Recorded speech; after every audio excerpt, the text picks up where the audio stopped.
All right. All right.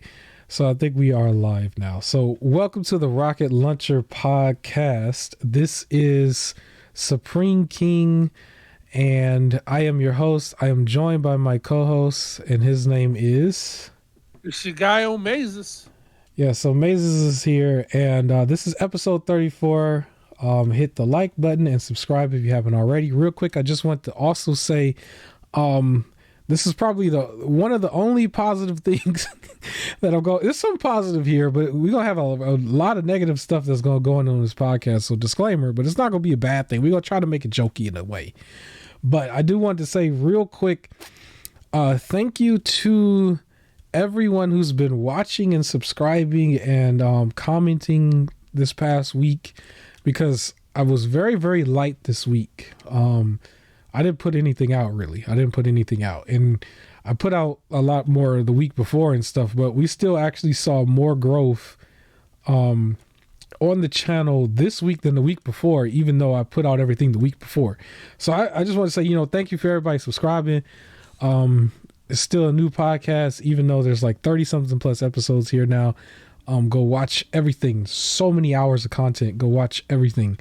But yeah, on the screen you probably see some Code Vein footage right now. It's going to be plenty of the gameplay. Like I said, a lot of stuff on the podcast is negative this week because of all the news. A lot of the news seems negative to me. The main thing, which is going to be in the heart of the show, is just the games. There's a lot of games that we've found out is being canceled, services or features within services also being canceled or done away with, and I don't really like that. And we're going to talk about all that here. We're going to talk about the Last of Us episode 3 at the end of the podcast. You may or may not like what I have to say, but also we're going to talk about some stuff right now regarding Hogwarts Legacy. I'm actually going to name part of the podcast that the hype is still building no matter what. It's like no matter whatever attacks is being thrown at this game, it really isn't stopping its momentum. I am excited. Like, I have been rewatching the Harry Potter films to get ready for this, because I knew I wouldn't be able to read all the books in time. So rewatching the Harry Potter films to get ready for this release next week. I'm 5 in so far, and I'm enjoying it. I am ready for this. Shout out, like, I'm gonna be honest, I've never liked Harry, like the character, ever. Like, you can let us know in the comments if you ever want me to hear me go on a rant about it, because I got a long list of reasons why he's the worst person in the world. But I am so excited for this game. Well, don't dislike because of me. Like it because of me. Maybe you could just mention in the comment that you don't like him for what he just said if you are a very big fan of Harry.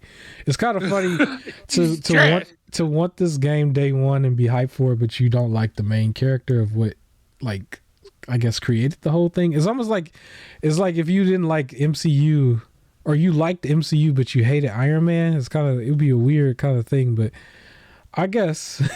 But I can't help it, man. He's just trash. He's just everybody around him is better. The whole everybody else, I guess. Yeah, I don't know how much I can say on that. I'm so for Hogwarts, this is what y'all dealing with on this podcast. My co-host has a plethora of knowledge on Harry Potter, and I actually don't. I'm from the outside in. I'm just kind of just watching things go and watching the debacle on the internet with like everything going on with this game solely because of who owns the game. And at the same time, there's just like this super hype over the game regardless. But the positive news is that the pre-orders have not slowed down, and the game is already seeing major success before it even came out. It's coming out next week, I guess. And I don't know if my co-host will have impressions that fast, because I think it's coming out like a day or two before or after the podcast. When is it comes out the 10th, and which would be next week Friday. Yeah. And I gotta hear I gotta make sure I hear that it is working before I go buy it. I don't trust pre-orders anymore. So earliest I would be able to pick it up Saturday or Sunday. I just gotta hear that I can play it before I go buy it. So it would be the week after that you will get impressions from me probably. I'm a lot more transparent on the podcast as opposed to like regular videos, so you get a lot of insight behind the scenes on my channel. So the one thing I can tell you guys is that we record on Saturdays and then it goes out on Sundays. I don't know. I think we may have mentioned that before. And there are some times where we've actually double recorded and we actually take a week or two off. We took Christmas off all the way to New Year's, if I remember. And so my co-host might not have enough time at all to actually put out any type of impression next week. The most we could say is he'd celebrate that the game came out. But I would imagine the impression would be the week after. So I'm not going to put pressure on the news. Yeah, given that the news says that it worked. If everybody comes in and is like, yo, it's broken, then it's going to be another wait. It's going to be a longer wait. But as long as it sounds like it's working, I'll be getting it. I think you're going to start seeing some reviews this week coming up of all the like people who got it before and like the whole embargo thing. The only issue with that though is that we're also going to see the trash that comes with it, where everybody's blaming the game, you know, and all the developers and everything else on the views and opinions of like literally one person, because that one person and it's the views of one person that almost, you could say 99% of the fan base for the game does not agree with. Like there's a huge chunk that does not agree with her or is ignoring her completely. Like they just like to see, even the series, like you'll hear people talk about it, it's like how the series taught them like to be okay with everybody, and then she's just, it's her view. And it's like, you don't need to cast out on everybody else. I just want a really good Harry Potter game because I like the universe. And that's exactly what I'm doing. And I'm going to play it, and ain't nobody going to stop me from playing it unless the game's bad. Like, that's it. So, a few things I just wanted to mention about it real quick, just as far as like on paper. On PS5, I believe the game is going to be 79.5 gigs, so just around 80 gigs. I think it might be similar on Series X and PC, but I saw only the PS5 specs wherever I was reading that. So 80 gigs, pretty beefy. I think Forspoken was similar. And then 40 hours is how long it takes to beat the main story, and then 100 hours to actually complete the game is which that'll be me. And I actually plan on doing kind of potentially 2 playthroughs, because I kept hearing they're like, you can get tempted by like the dark side, but you don't have to. So you could do all the evil spells, you know. So I'm probably going to do one being pretty much a face, right? So I'll probably do one being a face and doing the normal stuff, and then one where I just go heal in there and see potentially. So depending on how different the storylines get. But I know one thing that they said, it was like pretty much anything you see in the distance you can go to. That was a big thing about the open world. They're like, you see a bridge like far off in the distance, you can go to that bridge. You can fly over there and land on that bridge. So the world is full open, and I'm excited. That's awesome. Shout out to Breath of the Wild. I remember that was a thing in Breath of the Wild that I really liked. The only gripe, not actually, so it's not a gripe for me. It's more of an internet gripe more than anything. Redfall on Xbox falls into this category as well, so I guess I'll mention it for Redfall as well. But it was mentioned that it's required that you have online access the whole time. You can't play it offline, basically, even though it's single player. Redfall is the same way. Redfall kind of makes a little bit, well, it don't make too much more sense, but at least, you know, there's the co-op and the multiplayer there, I guess. Hogwarts, from my understanding, you can correct me if I'm wrong, as of right now, there's no multiplayer at launch. There's no Yeah, from what jumping I in each understand other's it. worlds or nothing. So I don't know why it requires you to stay online. But it does. Um, the only other thing about it though, because Redfall's getting some more flack right now from what I was seeing because of the whole like de novo checker thing. But the thing about it for me is for everybody who complains, like you literally need the internet in order to complain. It's kind of weird. It's like you literally have to have the internet so you could put your video out so that you can complain about you needing internet required to play the game when you need the internet just to put the video out. It's weird because I have to look it back for myself and think over the years, you know, when have I gone without internet? And the only time I could think about it is when there was probably some sort of power outage, you know? Well, now you can't play in the power outage. Yeah. There you go. And it's like, well, now you Although, can't do if it's nothing, a right? You power can't outage- even. if The it's a food power goes outage, bad too, right? Yeah. right? So. Well, I I've don't had know. days where my internet just went out, like a couple weeks ago. Yeah. Remember, it was just they sent somebody out to a boost signal in my area, and then Oh, boom, okay. internet was gone overnight. So I didn't get to play anything, which I probably could have turned on my PlayStation and played something, or played on my Switch or whatever. But I was just kind of done with the day. I didn't want to do nothing. Yeah. I don't know. It is weird. It's very, very like a very small amount of days I can think where I didn't have internet, and it was always because of some sort of power outage that was out of my control. But it does seem kind of weird. It's just if you did buy the game legally, and if you for like the PC people, I guess, and then if you have it on PlayStation or Xbox, it's like I can't think of a time you just would not have internet. Like you wouldn't do anything like you wouldn't need to use the internet for any other reason, I guess, during that play. Unless, well, I don't know. Was there any mention of there being like online loot boxes for this game? Like magic boxes or something maybe? No, I haven't not heard at it. all. It would be I haven't it heard would be any weird if they did online something. aspect. Yeah, now if it's like Gran Turismo 7 where it's like, oh, here it is like a week later after we done with the reviews, that would be a little shady. It probably would be. One thing I do remember is there was like it was like a crafting sort of thing that you can do. Yeah. Like crafting certain potions, I think, and those had a timer on it. So I wonder if it's like connected online this way if you cut the game off because the thing needs, I don't know, 24 hours before you can have it. If it makes you do a real time 24 hours instead of an in-game 24 hours. So then like you turn the game off and the next day when you log on.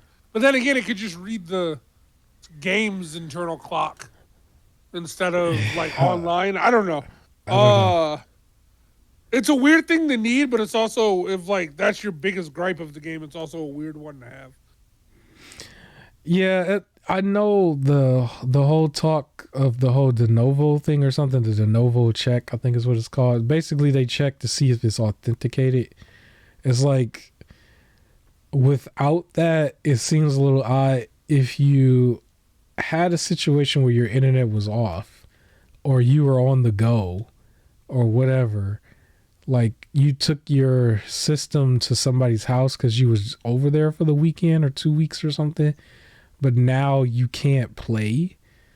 That might those scenarios I could see where it's just like, yeah, that's kind of bad because they're all doing it for like to stop piracy, but piracy is going to be ahead of that regardless. So it's like you're only punishing the people who already paid for it. Like that's the only scenario I can see. But I mean, we'll I also see. feel like a game like Hogwarts, I don't feel like the amount of people pirating the game versus the amount of people that legit bought it. Yeah. I feel like they're not going to notice. Like I feel like they're going to make so much money off of the people who's going to legit buy it because there's people who like really, really want this game, like me. Not only want this, already when I heard them talking about it, my mind went to, oh man, the sequel is going to be even better. Because there was certain things that they left out of this game, and it's like, I get it, you would have been doing too much. like for Yeah. the game probably. And it's like, but those are things that now that you have this basis, anything that's not like liked, you can remove, and you know what things like really the sequel, Quidditch. You can just add the game in there that you could play and figure that out and everything. But I was already thinking about like what the sequel, and I didn't even play the first one yet. It's like where the sequel could go. So of course I'm gonna get it because I want them to do well enough that they warrant making a sequel. And I imagine there's gonna be a lot of people who do the same. So I don't feel like this wannabe piracy crackdown is worth it. Yeah, It don't work. That's the funny part. It don't. It really don't. It literally doesn't work. It really don't. The I found existence out of the Steam Deck is proof of this. Oh yeah. Like literally. Oh yeah. But at the same time, the pre-orders, like I said before, are high. They're high. It's a big highlight. And then the hype for it is real. It looks like a lot of people gonna want to play it. I want to play it probably later on. I don't really want to play it immediately. It's not a day one buy for me. It's a day one buy for my co-host because he's watched all the movies, probably read a bunch of books. So, yeah, he's gonna play it day one, and you'll hear from it in more detail from him going forward. I did want to mention real quick, I guess, because I told you like right before we got on, it seemed like IGN and a couple other places are trying their hardest to guilt trip you into this, like to guilt trip you for wanting to play this game. And it's like, it's not working, but they're just trying. It's so cringy how hard that they're trying to do this. And it's really not working. Like every post, like even if I look online and you'll see some post about this game, all you see in the comments is like, haha, I'm about to get this game. Like that's it. They're like, don't let them trick you into thinking you're bad for getting this game. You're not. You want to play the game. Like if you're really about that, where you're just like, the money, like if you're buying something, cannot go to support any sort of bad person. Like if you're really about it, you need to be growing your own food and living off the grid because every dollar that you spend, someone bad is getting it. So like, this is a weird one to have a hill to die on. Like it's just go enjoy this game. Be happy. It's the crazy. Most like pointless energy though. It's so goofy pointless. Because here's the thing for me. Let's do the math real quick. J.K. Rowling. This is everybody's got their sword to her neck, right? I did a Google search not too long ago because I was just wondering like I know she said a whole bunch of stuff. It's not even about what she said. Like let's just look at this for a second. I Googled her net worth. A bunch of numbers came up. Like a lot of numbers said she was a billionaire, I think, and then there were comments where they said that she admitted or said that she was not a billionaire. But then there were some comments that said she had as low as like 600 million, and the majority of them said it was like in the 800 million range is how much she's worth. As low as 600 million, right? But let's look at this for a second. Like 800 plus million is what she has, right? And that's the net worth, right? And so that's 800 mil, right? If you look at just some of the best selling games, whether they were good or bad, like even Cyberpunk did like 13 million copies or something at launch or whatever. Like, so this game is supposed to be $70, right? And like, we could make it a very even number. Let's say, out of all the sales and stuff, the paycheck that she probably would have made is like 10 or 20 million off of this game, right? Uh-huh. Like this is what people are trying to block her from, right? Let's say they're successful. If they are successful, then she doesn't get that 10 million. So she's still at 800 million in the bank. If they're not successful and she gets the 10 million, then she makes 800. She has 810 million now. Either way it goes, she still has 800 million. Like, this is how goofy it is to me. When I saw it, I was just like you're like literally not changing anything. Like she, all the comments, all the posts, all the sneak dissing and stuff, she probably don't even see it unless she actually addresses it directly, and she has a couple times. Let's push a little bit past this. So she goes from 800 million to a little more than 800 million, or she just sticks with her 800 million. Meanwhile, people who like developers who really wanted to work hard to make this universe a thing, and all the people behind it, they lose money and potentially get fired for making it done. She doesn't get fired. Silly. She doesn't get fired. Right? She still got 800 million no matter what. It was like, yo, like we're beating a dead horse. Like, you literally are not going to hurt this person. You can't. It's impossible. But everybody else who really worked on it, like, they're the ones who might suffer. You know, the studios, like all of them, they're the ones that might suffer. It's like what she said and what's going on should not mean anything to you, because she's also so disconnected. Like, you can imagine, like, if you go to your own job, like the boss don't even be there. Like, who sees their boss every day? Like the literal owner, like who, unless you work at a mom and pop, like you'll never see that person. You know what I'm saying? I've worked jobs where I've never seen the boss. I may have seen them maybe once. If you regularly saw the boss, that show Undercover Boss wouldn't be a thing. Bro, because you know who it is. There's people who walk in and it's just like they didn't recognize them, and you be the manager and everything, or running everything, and it's like, oh, you're the person who owns this? I didn't know that. Like, bro. So yeah, you don't see the boss. They won't even be there. You think she was waking up at 6 a.m. to go to this studio and leaving at midnight or something every day? Right. She wasn't even there. Like, I don't even believe she was there. She's probably so disconnected from this. I don't even think they asked her. They didn't ask her for any sort of detail. They even said it when they said they were designing some of the other rooms. They based it off of what they read from the books, what would logically make sense. They didn't ask her what the Hufflepuff common room looked like. They figured it out and made something that looked reasonable. Yeah. I don't think she was involved. They were just like, can we make this?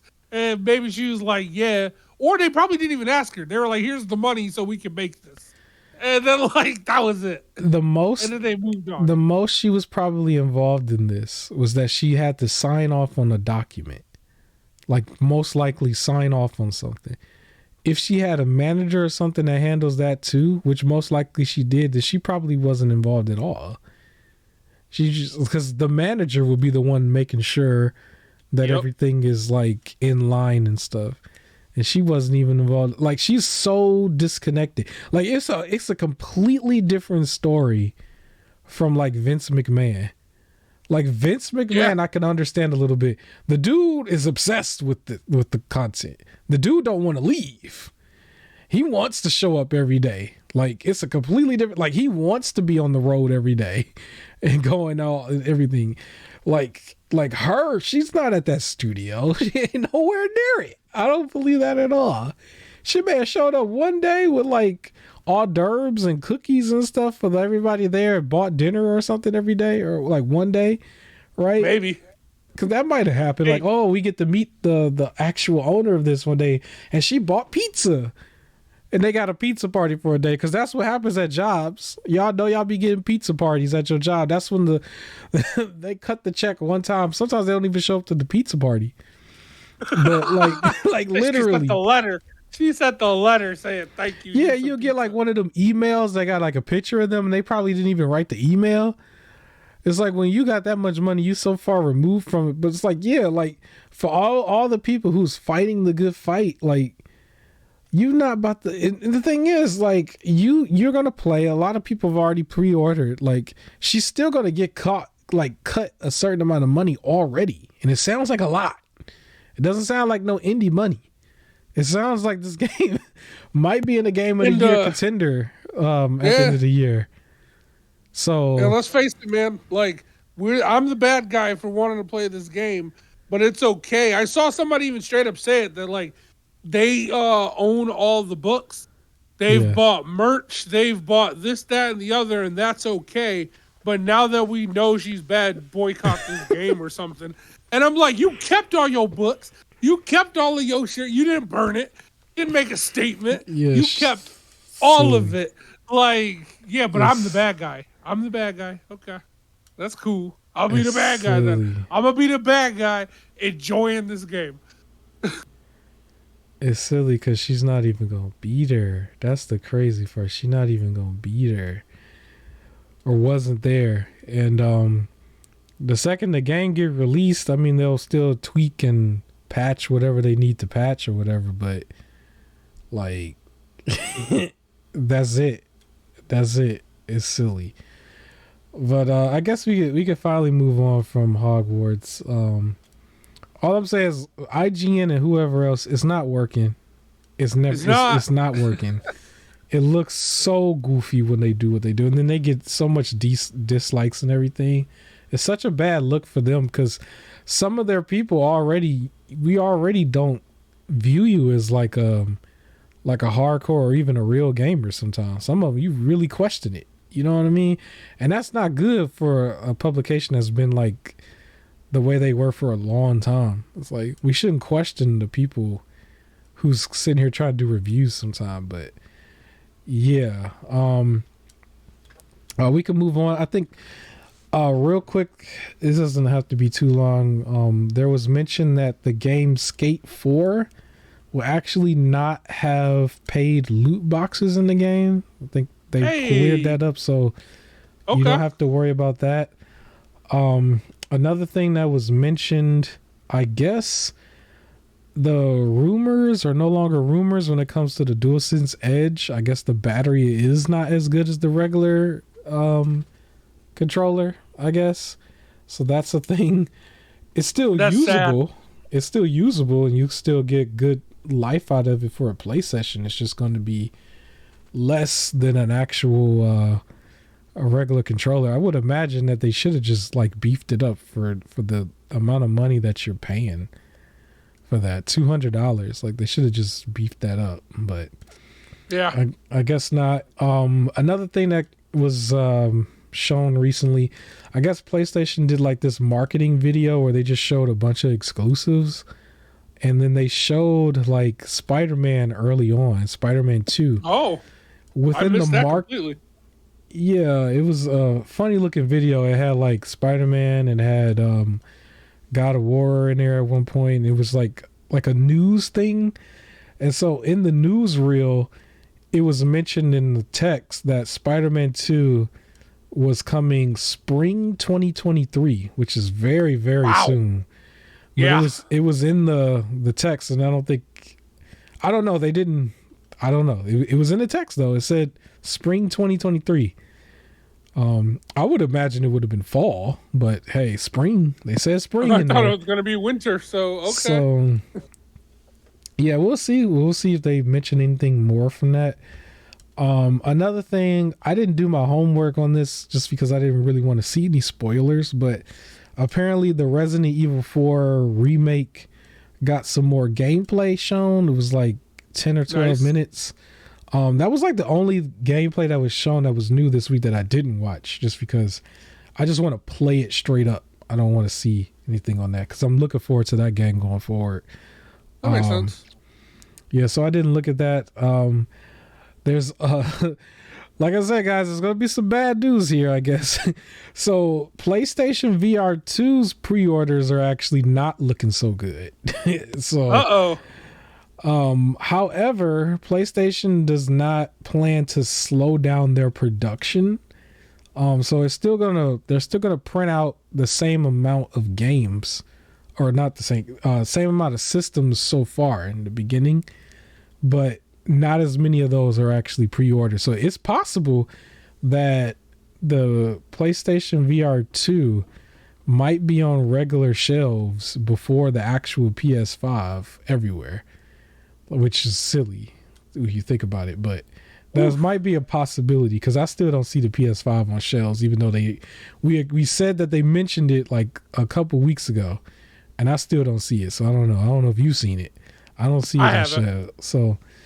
So real quick, speaking of VR, because you brought this up, I just really wanted to point out, because I'm looking at the screen right now, from Remnant, from the Ashes. This is the final boss, right? I Like, think so. Yep. so with this boss, real quick, for people who played this game and didn't realize it as well, because we had to look it up. This is actually a sequel to a VR game, and that's one of the main character from the VR game, that ties in. So if you can look up that VR game, if you're into VR, and if you plan on checking this game out or you already played it, you have a VR game to play to hold you over until Remnant 2 comes out. Yeah. I can't tell you how thankful I was that like the thing kept targeting you. I'm gonna be real. Like when I was running and they all kept coming at you. Oh man. He mentioned that this is the final boss. I gotta say, it's not really kind of a spoiler, because I'm gonna be honest, it's still Souls like, so the boss was not too much different than any other boss where we had our time with it and then came back and then, finally beat it. But when we got to the point where we saw this boss, we still didn't know it was the final boss. Like when you see this person in this room and everything he was talking about, it didn't register because we didn't play the VR game. So this isn't really a spoiler is what I'm trying to say. It don't, I mean, maybe you could say it is. It don't feel like it to me. So I wouldn't worry about it. I honestly don't know the story no more. I forgot. I forgot. So Same. it's mainly, y'all know how Souls games is. It's not about the story. It's about the difficult fights and overcoming it. That's what you care about the most. The story is the backdrop. The Cold Vein footage you saw before that had more story that was in your face that you could follow along. But even with that scene, it's a little bit more out of context that I showed before. So, Oh, you know what? Monsters and plants were taking over the world, and we were trying to find the source of it to stop it. And I think he was the source. okay. Well, that's But good enough. unconfirmed. So don't take my word for it because I could be completely wrong. That's strong enough, though. That's strong enough, I guess. All right. So other quick news, real quick. I think this is more positive. Depending on how you look at it, I don't know. The Horizon game, Horizon Forbidden West and Zero Dawn, there's rumors that they might come out with a Horizon multiplayer game. It probably would be one of those 10 live service games that we were trying to figure out, but there's rumors that there might be one surrounding Horizon.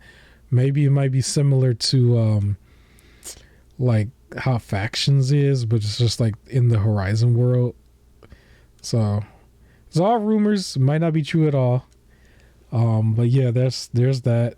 And then there's also rumors that Nintendo might have a direct before their next Zelda game, which is in May. So there's plenty of time, but the rumors was that it might just show up randomly like this upcoming week or next week. And you know how they do. They just tell you one random morning, like, hey, we're going to have a direct tomorrow. See you there. Even though the time is like when you're normally at work. So there's that. Yeah. So I don't know what I would like to see from it. If anything, just maybe whatever's going to be coming out in the fall. Because I don't think I really need to see too much else from Tears of the Kingdom. I feel like it is what it's going to be, and I'll just play it. I'm sure they will show more of that, but they've already gave you the release date. There's already been a lot of little footage here and there. So if it's not that, if anything, what's going on with Metroid Prime 4 is what I would ask about. Yeah. Yeah. But it's just a rumor. It's not true yet. But I would imagine that's actually a little bit more concrete because they got plenty of time. Because that game comes out at the end of May.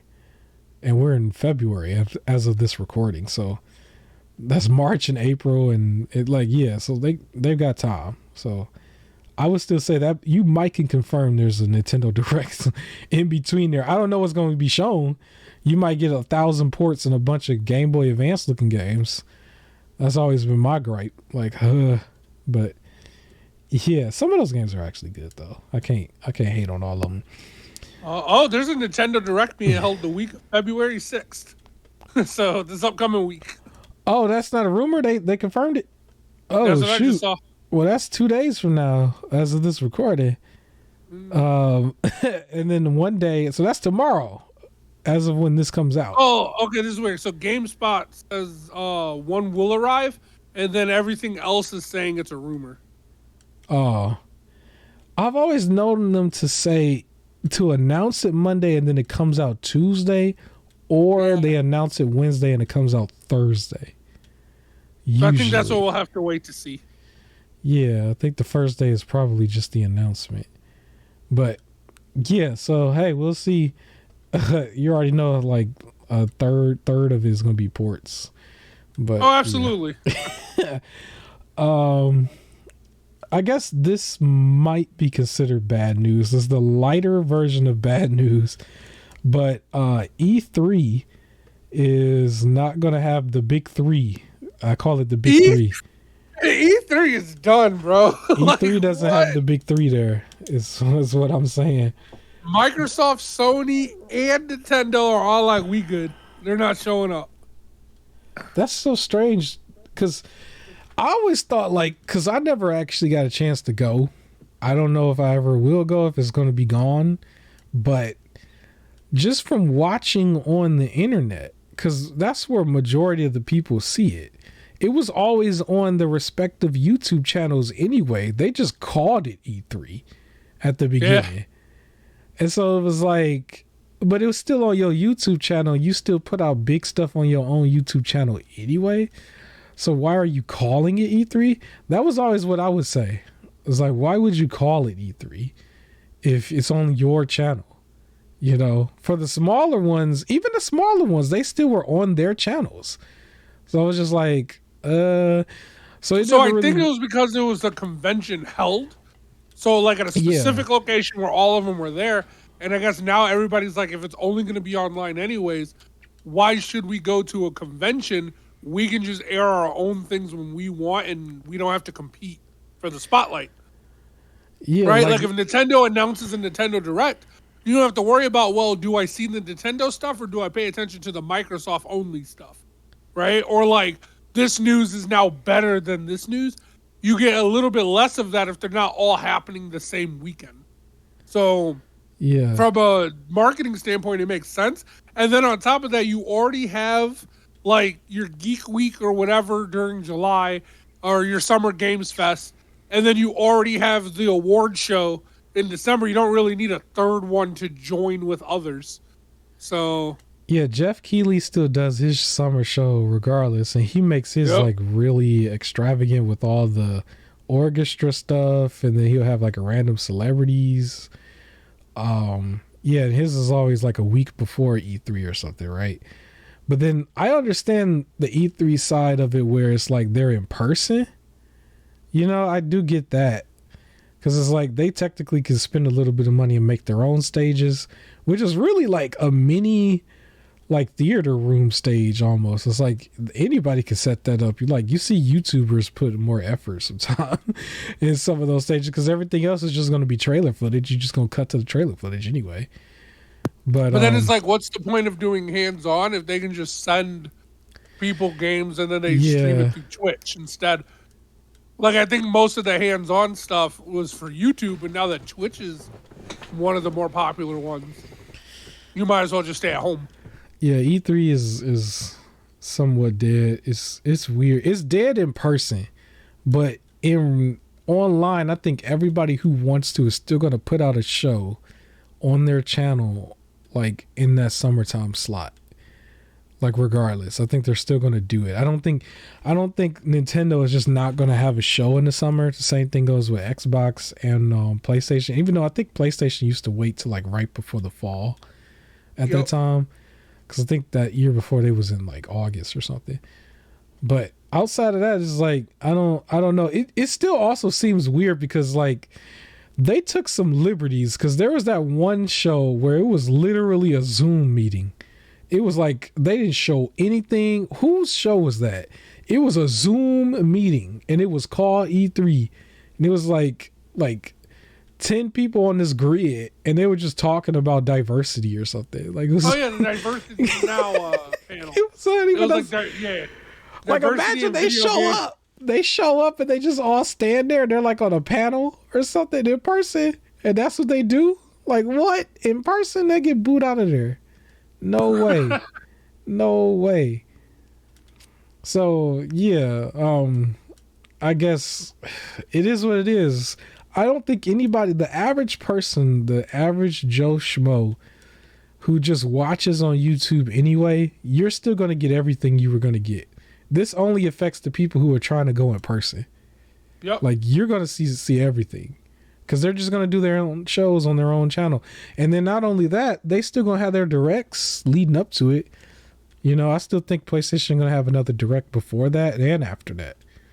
Xbox and Nintendo as well. Especially, we just talked about Nintendo having a rumored show that's probably confirmed. So, yeah, it's the idea that's dead. Like, it's still gonna keep going.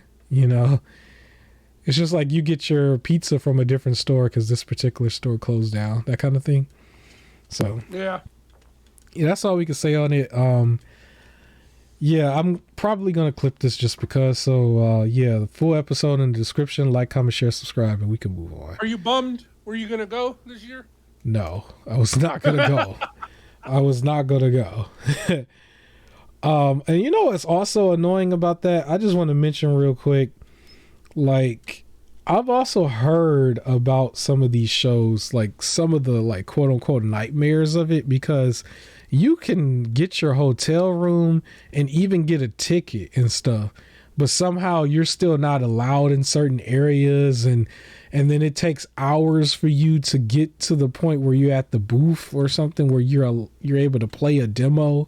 That's because that's what it really is. It's like it's a glorified, you could play this real quick and we haven't announced it to the public yet. Yep. That was what it is. But nowadays some people don't honor that. They get on these like fake Twitter pages or stuff and start leaking all the stuff anyway and telling what they've seen and played and everything, you know? And so that stuff comes out and it still ends up being rumors and stuff. And then next thing you know, bam, is there. That was real. And it's like, oh. But there's no way that I'm showing up somewhere in person and you're telling me that I'm not allowed in certain areas, and I spent like all this money and I have the tickets and everything, and it's just like, oh, this is for press only and this is not for you and you don't have access to this area. Like, man, you know, get up out of here just for a game to come out 8 months later and it's still broken or it's still unfinished, or we got this situation that we're going to talk about like right after this where you got to cancel it because you didn't make no money off of it or afterwards or something. Like, man, what? And there's people talking about how they was like basically sitting on the floor in the hallways outside of certain areas because it wasn't a turn yet, but they had to sit there forever and stuff. I've heard all these type of things. I'm like, this don't sound good at all. The only part that sound good is when you just get to sit in a normal auditorium where it looks similar to like an award show, and you're just sitting there and you see everything on bigger screens, and certain people just come out in person. You see them in person, you know, but even the Elden Ring kid from the Game Awards might have ruined that a little bit for people a little bit. So it's like, well, what am I going there for? If I'm being told I got to wait 3-4 hours and it still costs me more money for certain things like the autographs and pictures. Like I was never like all the cosplay cons and stuff that people go to. I was never one of those people where it's like, I'm here. I came in the building, but now I still got to like pay more for certain things. Like unless I'm buying the merch when I got there, that's one thing. But like paying for the pictures and stuff always didn't sit right for me. It just really didn't. It's like, I could see you, but it's like I could literally hold my phone up and like you in the corner in the screen, like way far away. It's like, what are you going to do?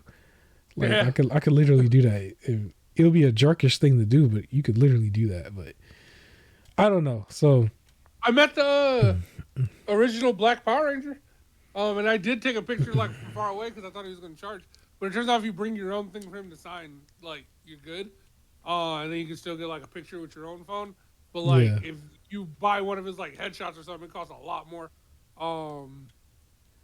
was like, oh no, he did charge for pictures. He charged way too much for pictures. So I just got him to sign something. But I just took a picture from far away. It was like, boom, I got a photo. Like, Yeah, I that's just what I'm take a saying. quick But photo. you know what's crazy too, because the main thing about that is just so you can show it off on your social media and stuff. It's like Yeah. if you look at AI technology, like right now, like it Put is your stuff so there. crazy. It's not even AI, it's Photoshop technology. Yeah, like there was the pictures of like for Power Rangers, like what you just said, like the original six being Ninja Rangers, I like the saw that. Green Ninja and everything, like that was like probably AI or something, but it looked real in a way, even though you can kind of tell from little details here and there that was more either painted or whatever or just photoshopped. It was a mix. I read descriptions. They were like AI with real photo. Yeah, Because they were redesigning the original suits too to make like newer looking ones, and they would have no helmet on. So yeah, you could easily yeah. get that So photo.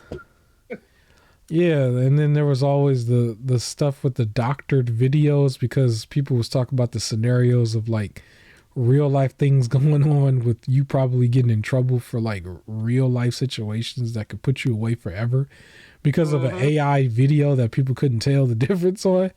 So yeah, it was kind of scary. It was kind of scary, but as far as just sitting back, spending like a full video game money at full price just to take a picture, I was like, I'm not really with that.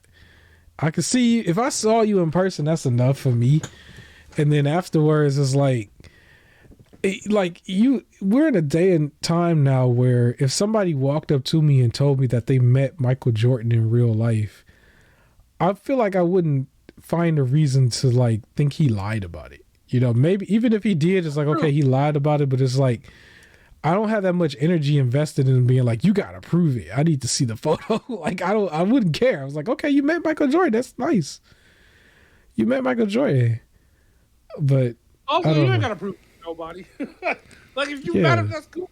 I don't need to prove to people I met Walter, the original Black Ranger, Zach. Uh, Yeah. did like, and it's fine. Like, okay, I met who I met. I I don't know want how we to got. we're gonna get off of it though. We're gonna get into what I wrote down on paper. This is the bad section. Because this is the more bad section. Now we're gonna do the light bad section first, because I don't think this is light. This is too bad, and that's just basically Get to the Royal Rumble, folks. So there is some positives at some point, but the Star Wars game Jedi Survival got delayed 1 month to April. yeah. You know the explanation for that. You want to mention it real quick? Yep. So I look at it as a positive that there was some things that they were going through and said, "Ooh, this needs polishing, and we're not going to release it looking like that. So give us an extra month." So it seems like it's not like it doesn't sound like it's heavy fixes. It's Yeah, just little things that they're like, nope, that doesn't look right. Fix it, real quick, and they're not going to release it, unfixed. Which that makes me, I don't mind. It also yeah, gives me an extra month to get through Harry Potter stuff before I switch to Star Wars, because those are two of my main games for this year. So they were already coming out close together, so I get an extra month of Harry Potter to play through. But yeah, it still sucks that it has to be delayed. But at least they're giving a reason, and in 1 month feels safer than like, hey, we have to delay this for 6 months. That to me is more worrisome. I'm gonna be honest though. When you say you only need 1 month, I always feel like nothing gets fixed that fast when you're talking about video gaming. So that True. tells me to probably wait a little bit, maybe just for them Okay. to polish a little bit. I don't want to Also be too fair. negative on it, but I feel like I would still wait a little bit. The next thing I wanted to mention before we get into the more badder news, um, SpongeBob Cosmic Shake came out on um, January 31st. I remember I clipped the video. It actually did very well. However, my copy got delayed. I got an Yo, what? email. I got an email from Best Buy. I'm not trying to throw Best Buy under the bus, but they Throw were them just under the bus. they told me my copy was delayed. However, there's some good news here. They refunded me the shipping cost at least. So it really only cost me $19.99 plus tax because the shipping cost was like $4 and something. So they did refund me the shipping cost, so it's not too bad. It's just the fact that I couldn't, like, if I was really looking forward to trying to get it as quickly as I could to do a video for the channel, I wasn't going to do that anyway, and I wasn't going to play it right away. But I would have been kind of, screwed a little bit because I wasn't going to be able to get a video out like this week or whatever for it, at least for an impressions, right? Right. Everybody else who bought it digitally or had a review copy or whatever, they all got theirs right away. But I pre-ordered it like early on, and I still don't got it. That's actually the package that I'm waiting for that might come in today, according to the email. It's supposed to come in today, but I was supposed to get it on the 31st. So yeah, there's that. I can't be too upset because I think the game retails at $40, and I took advantage of their price glitch that they had, so I got it at $20. So yeah. I feel like unless you're gonna also unbox, then in order to do a day one review, you gotta get it digital. Yeah, so there's that. Actually, I'll be more transparent with the show anyway, because I do plan on having a lot more content that's based off of like the free Epic games. Once I get a much more powerful PC, then I'll start downloading those more and playing them and try to play them real quickly, because a lot of those games are actually still short. Some of them, don't look as good as like what's on the screen, even though this is a last gen game. But I wanted to just show off more of that because they're the unofficial sponsor, but they do be giving us some stuff. They give us a lot of stuff, and I can admit, as much as they've given us, I have not been playing it as much as I probably should. But that's going to change probably after the winter or maybe in the summertime whenever I get around to getting a PC. And I mean a PC. I got to like save a little bit, probably put half of it on credit because them things ain't cheap even now. After all the other stuff that was going on with it. But news that's probably old. Any hardcore fans probably already knew this, but it came to my attention. Apparently only Xbox was getting the next gen version of Persona 3 and 4. I didn't know that was a thing, but Persona 3 and 4, everybody else gets the last gen version, but upgraded textures, upgraded whatever they've done, it apparently is exclusive to the Xbox. So, which is probably cool if you have Game Pass, because they were in Game Pass anyway. But yeah, I guess that was something I could mention. I don't know if that's not really bad news. It was something I just found out last minute that actually was news since like last October or something. But I just thought I would mention it just because Persona was mentioned like a lot. I found that out actually today, to be honest with you. I found it out today, so I kind of penciled it in. But yeah, I mentioned that. The first part of the major bad news, it depends on how you look at it. I find it to be kind of bad news for a lot of people for a couple of reasons, but PlayStation Plus is getting rid of their PlayStation Plus collection, which was an exclusive thing for the PS5. And that's going away May 9th. Yep. So you can still claim all the games on there and you'll have access to it. Basically, it's if you don't claim them by May 9th, or if you get your PlayStation after May 9th, you don't have access to them. Yeah, so for anybody, I would advise, even if you had like a PS5 and you didn't have PS Plus, I would advise getting PS Plus for at least 1 month at like that $10 tier where it's like $10 a month, and claim everything real quick. And then, but don't you still need a PS5 to do that? Like, I think you have to have a linked. Yeah, you still need a PS5. I'm just saying, anybody who had a PS5 but didn't have PS Plus, like I would imagine, most people still did. But I would say you probably should still do that. I don't know if you remember, they had already delisted, or not delist, but they took one game off of it already, which was Persona 5, the regular version. They did that like a while back, and it was like a random thing. It was like, we didn't know why they did it. I'm pretty sure because they wanted you to get royal.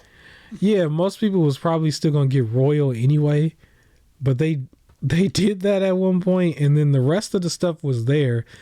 Um, I know the original Last of Us 4 remastered was there, or not 4.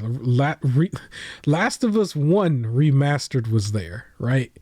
Yep. And I remember like the goofy like elephant in the room, like they were trying to push the part 1, but you would have had already access to that anyway. At one point, but Yep. yeah, It's one of two things that's happened. mm-hmm. Either the games that are on there after May 9th are going to be the PlayStation Plus games.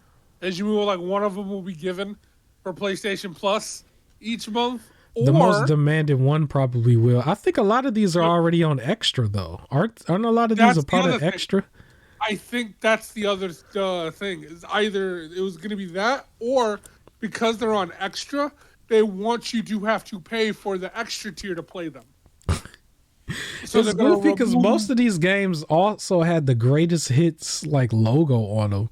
So all of these things are like $10 physical almost everywhere. 10, 15. They want you to pay for PlayStation Extra. I guess. It's kind of That's goofy. what it is. Because the whole point before was we don't have enough PS5 games, so get a PS5 and you have access to these great ones. Come jump ship. And now they're just like, they're going to take it away because they're like, well, buy Extra and you could still play them. Like that's what they're doing right now. So there's a big community that's asking for like a remake or patch update, mainly a remake because they're doing remakes of Bloodborne because they want the 60 frames and then I think they want like more HD textures. But almost everything there was kind of just like, why did you put this collection together? I think a lot of people thought that was going to be the original like answer to Game Pass, like at one point, because it came out of nowhere. I am a PlayStation person, and no, like no, it's not. Like people can think that all they want. Yeah, but it was before Extra came. I thought that they were going to add stuff to it little by little. Like they never did though. They never did. It was just kind of there.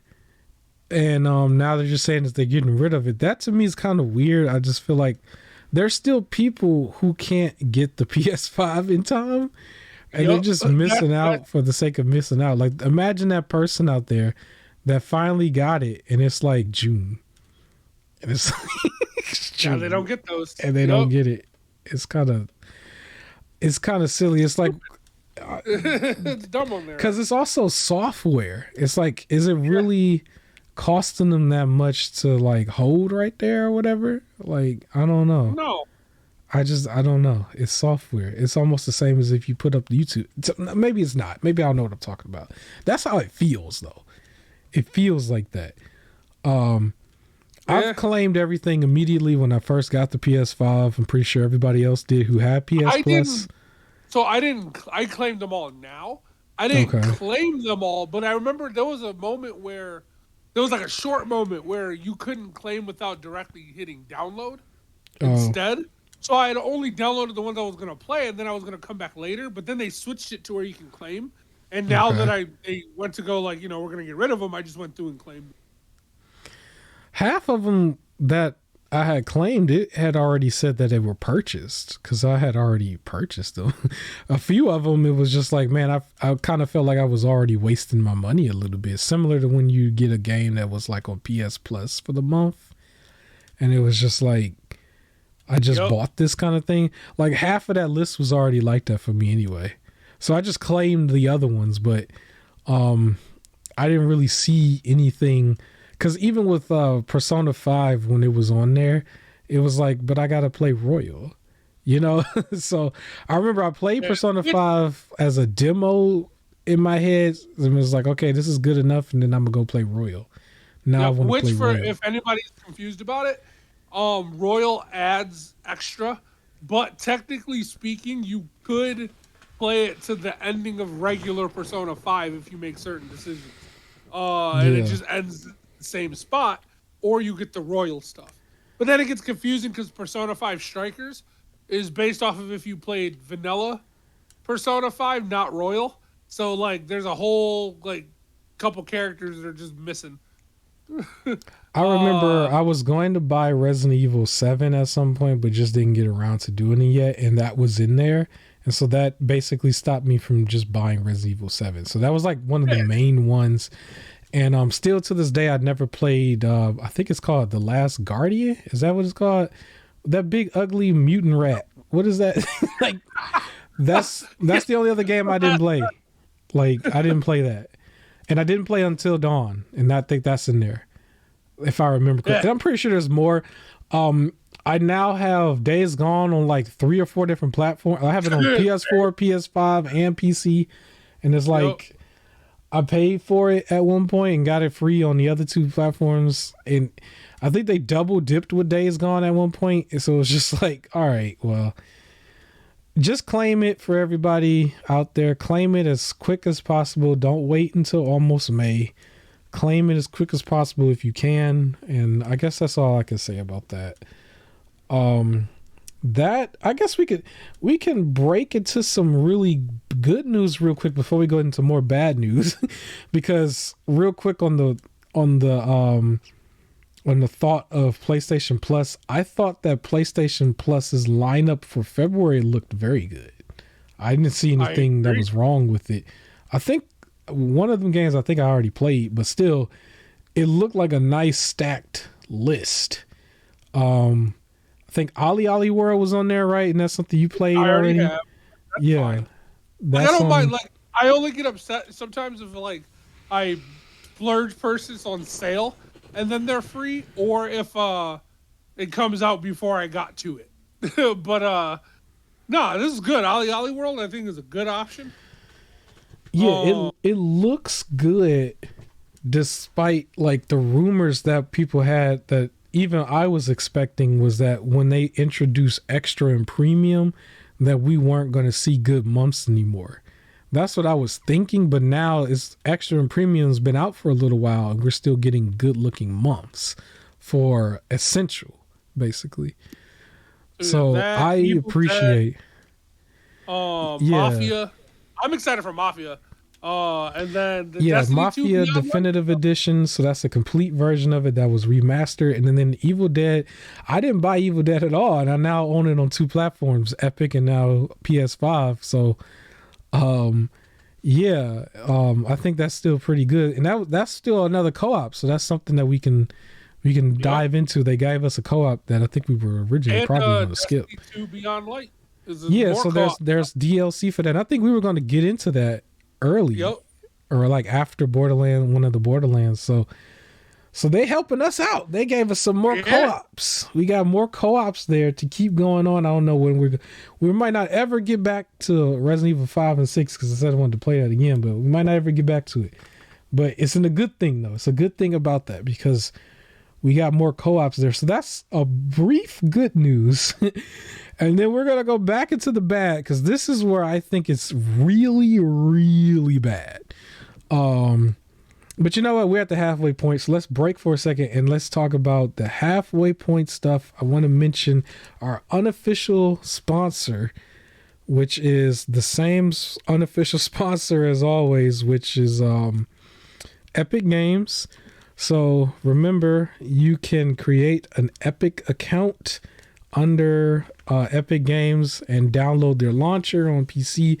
But even if you don't have, like we mentioned before, you still need the PS5 for the PS5 collection. You do not need a PC yet for an Epic account. You can still claim everything and get a PC later. Like, it doesn't even have to be a beefy one. Like, I'm still trying to get a beefy one for myself, but with my little laptop, which I'm pretty sure a lot of y'all got laptops for college or just, regular school or not even school, just for regular use, right? Just to be on YouTube or something. You can literally make an account on there and claim everything. So the free games for this week, so these are the stuff that's out now, and you have until February 9th in order to claim these. And that is going to be a game called City of Gangsters, and then Dishonored: Death of the Outsider. Dishonored was the Bethesda game. I think we all know about it.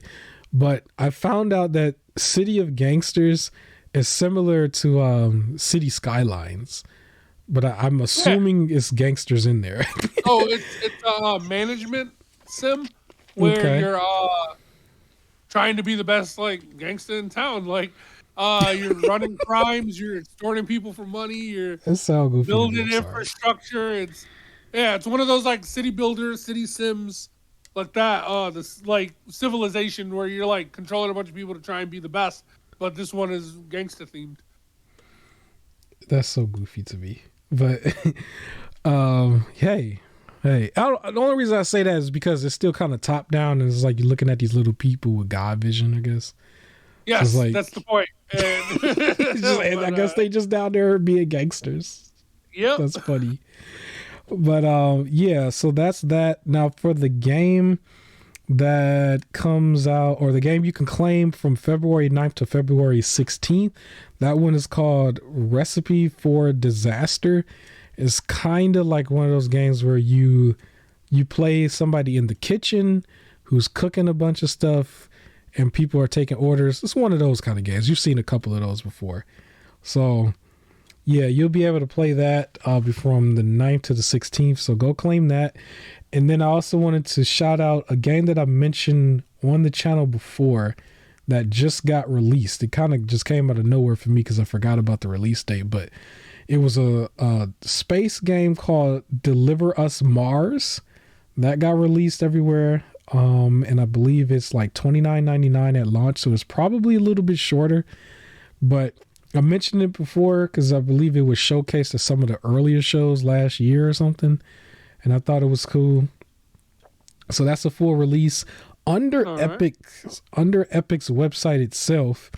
They had Borderlands 3 for $5.99 this week. So I think that's a good deal if you don't have it. And then Celeste was another game that I'm still playing in my backlog. That is $4.99. That's under Epic. So I just wanted to mention that. A couple other sales I can mention real quick that I saw that I wanted to highlight. I haven't gotten into this series. I don't know if I ever really will, but there was the Life is Strange series. I guess Life is Strange 2 under Xbox is $7.98, and that's at Amazon and GameStop.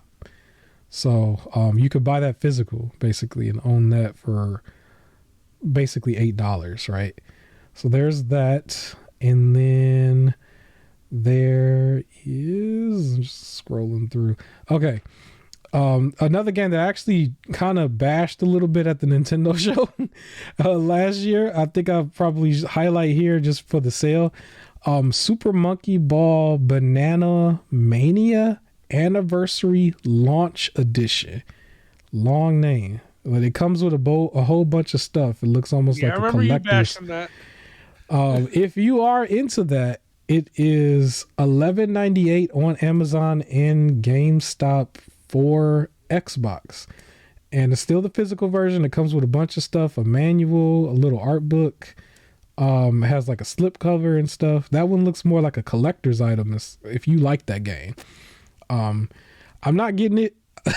I did bash. It's probably not bad. It's just the fact that it was at the Direct and it looked the way it looked to me. I was just like, yo, there's no way y'all remastered this and y'all putting it at a Direct, like a showcase. But yeah, that was there. I can mention real quick. It's not really related to that, but under one of my sources, I saw there was a announcement that the movie Gladiator is getting a sequel and is set to come out November 22nd, 2024. So that's what's up. Pretty late in the game for it, but hey, they're gonna come out with a sequel eventually. So yeah, I just wanted to mention that, I guess, coming out of this. But yeah, I think that's all I got. Did you have any sales you wanted to mention, or if you know? I think that's all I think I got for that. I ain't got no sales. There's one other thing. Apparently Hitman 3. If you guys seen that Hitman commercial or advertisement where it was called Hitman World of Assassination, that's actually still Hitman 3. They just like soft changed the name and added more content. But when you look at it, you think they would have came out with a whole nother game. It's just like added more content, almost like free to play kind of content, roguelike content to the game. But you still need Hitman 3. It's still Hitman 3. Like if you go to World of Assassination, the website kind of explains that a little bit. It was just kind of weird. I'm like, why don't you just call it like Hitman 3 World of Assassination? They're calling it Hitman World of Assassination. So there's probably some MMO ongoing kind of stuff there as well. I just know they said they're going to have new content and more play modes. I own just the disc version of it, I believe, but I haven't gotten to it yet. Another thing in the backlog. We got plenty in the backlog, right? But that's there. So I thought I'd just mention. Yeah. All right. And back on our scheduled bad news train. This is actually a bigger situation to me. I think it's just the thought behind that. So I'm going to list off a few games. There were some of them that you mentioned in like your notes. And then there's actually more that I want to mention because there's actually a few of these here. So the first one I'll mention, which might be the worst in a way, if you think about it. So Rumbleverse is one of them that's mentioned here. So basically, I just wanted to bring light to this because there are a bunch of games that were more online free-to-play games that are all starting to just get delisted now or just going away. Live service ones? Yeah, they're set to go away very soon. And so Rumbleverse is one of them, right? But Rumbleverse is set to go away like February 28th. Like this is very soon. It's like at the very end of this month. In like December. I think it was August, but it was August? Oh, it felt like it was December, but like okay. Yeah. I just know I played it for a little. According to my notes, it was only out for 6 months. Okay. 6 months. Like, yeah, it was probably more of a Smash clone in a way. Kind of really. like more open-ish. It was Fortnite, but with just punching. Yeah, but I mean, like, it was 3D. It was like almost a 3D kind of thing is what I meant. But it came and is going. I want to mention they are giving people refunds though for that one. They're making everything free for the last month because most of them don't do this. They're making everything free for the last month, and anybody who put money into it, they're giving them refunds. But yeah, it's gone. So not only that one, one of them that I thought was probably one that was more popular. I thought this was popular because I've seen streamers play this all the time. But Knockout City is set to shut down June 6th. Really? I've played that one. I guess they're not getting the money they want. I don't understand it, but there was also the game Crossfire X is going to shut down May 18th. And then Back for Blood, its post-launch content is going to have its support ended after a year. So that one's not necessarily shutting down, but they're not going to support it anymore in a year, I think is what they're saying. Wow. And I think that was a game I was trying to get you to buy. He didn't want to buy it, y'all. I bought it for like $5 or something during Black Friday, if I remember correctly, physical. So I got but I got the base content. I didn't get the launch or the post-game launch content. I saw gameplay, I saw stuff, and it was not good. It was like repetitive. You got Left 4 Dead 1 and 2, right? That was the one that was like $1 or something during Black Friday. Those were $1. This was $5. It was $5. It was supposed to be the third one, but he didn't want to get it. But they cut it. They put the axe to that one too. They put the axe to that, and I just felt like, here's how I look at it. The way I look at it is like the corporations did not siphon money from us as much as they would have wanted to, and they're upset, so they're putting the axe to it. But the way they looked at it in the beginning was like, here's another set of games that we could just throw together real quick, and all the dumb consumers they'll eat it all up and we'll make a whole bunch of money. And because we have a piece of a brain and we want a little bit more quality, or we have more things going on, even outside of gaming, to where we just don't get to this right away, all of a sudden, well, you just don't get it, period. That's just it. That's how it looks to me. Because it's like Rumbleverse probably wasn't that good, but at the same time, it's like, why are the people who did support it, they're getting punished, and why? Like, it would have been a game that maybe I would have, like, just like the Epic games, I would have claimed and then went to eventually. I would have went to one of them eventually, but to shut it down after 6 months, like, I could see if it was at the end of the generation for all of these, like if it was at the end of the generation, but 6 months in for some of these, like some of these are like a year in. How long has Back 4 Blood been out? Like a year and a half. Like you really, because to me it sets the notion that there are going to be more games that just get thrown out there, and they'll be gone as quickly as you get them. That tells the hardcore audience, don't put no money in here at all. That's what It tells the hardcore audience. It's like you're doing the opposite of what you probably want to do. It also tells us Rumbleverse was one of the few to give refunds. Yeah. Most of them are just like, we're shutting down, sorry. And then if you spent like hundreds of dollars into it to get all this stuff, it's like, well, oh well. Yeah. Yeah. There's a lot that they just lose support. And not enough people they consider are playing it because they're not making Fortnite money. So it's negative to me because of the idea behind it.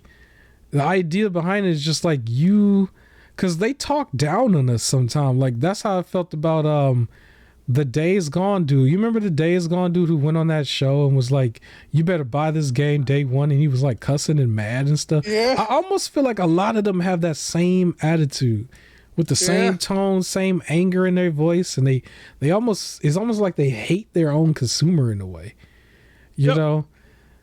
Because this is a variety of games. Yeah, I got Knockout City for free because it's a PlayStation Plus game. Yeah, but that game costs $20, so there's people who bought it, and then they're just being told you can't play it anymore. And this was always a reason why I preferred single-player, story-driven games. Is because after a while, like especially if they're not free-to-play games, you buy these, and then there's just no player base in them anymore. Right? You spend $60, $70 for this game for the Battle Royale part for all multiplayer, like Battlefield 2042, and then just there's nobody play, or that other game that I can't remember what it was called, but it was the one that it was like painting designed and just really bad. And at one point it had one concurrent player on Steam, so one person playing it, but it had a multiplayer component that they just couldn't do. Or when I went on that Destruction All-Stars game, I remember playing that, and the match required 8 people, and we were stuck on 6. And it was just loading because there was only 6 people that was available to play. And it's like, if you would have bought this and then you just can't play it because there's no multiplayer sustainability, or these games get shut down and you can never turn it on again. And it's just like, this is why I don't think multiplayer only games to me will survive, because unless they're Fortnite, where that's the one everybody plays, any other generic copy that's trying to be like that, if you run out of people, that's it. There's no one playing your game anymore. And then now you've wasted money. So it's like, I'm not going to invest. I'm not going to put money into it. And I'm not going to buy it. The thing is, all they got to do is make like games that you could keep playing regardless of their server, and you host your own server. You know what I mean? Because but they won't do it. That was Resident Evil 5 and 6, right? If I remember correctly, we had to create our own server in the menu, and then we were playing with each other, basically. And then I think that's how it went, if I remember correctly. But still, I wanted to shout out a game that I didn't trash or anything, but I haven't bought or played. Super Mario Strikers. It was like the soccer ball game on Nintendo, right? That's a game that when it came out, it didn't have a bunch of content, and they're still adding content to it later. But I just wanted to shout it out because at the very least, like even though the game is not being supported that much from the YouTube fan base, they all went to Splatoon. Like Nintendo didn't just shut it down. You know what I mean? Like it's still a game. I can still buy it and I can still play it. And I can still play, like, let's say against the AI computer on an offline type of thing. You know what I mean? They should at least have it set up for almost every game here where you can still just play the computer and it's offline and you can enjoy it for as long as you want to. Not just completely shut it down. Like that just seems such like a waste, especially with some of these only being like out for as less as 6 months. Like you can't at least just make like a computer. Like you got Souls games out here where you could really make the difficulty anything. You can go from easy all the way up to Souls games basically and just let the people have at it with the computer, you know, and it's still there. But the idea that you want to create live service games, because it's so many other people who trying to do it, right? There was like the PlayStation having the 10 live service games. There was the Ubisoft thing at one point. It was just like with all these live services, it cringes me. It's almost right up there with the NFT thing where it's just like, don't even bring it to me if that's what you're going to do. Like, don't even come out with it to begin with. Just make a regular game where it's start to finish, you roll credits and that's it. And if people want to play multiplayer, they can play it. Or at the very least, they can have like couch co-op in there if that's a thing. But just to cut it out completely, that rubs me very wrong, man. So I don't like that at all.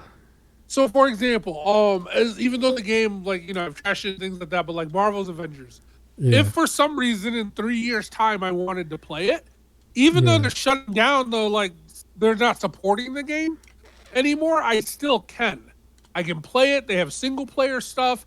I think you could still team up with people online. It's just not being heavily supported. But like I could still do stuff in the game. So it's like it was bought and it is still playable.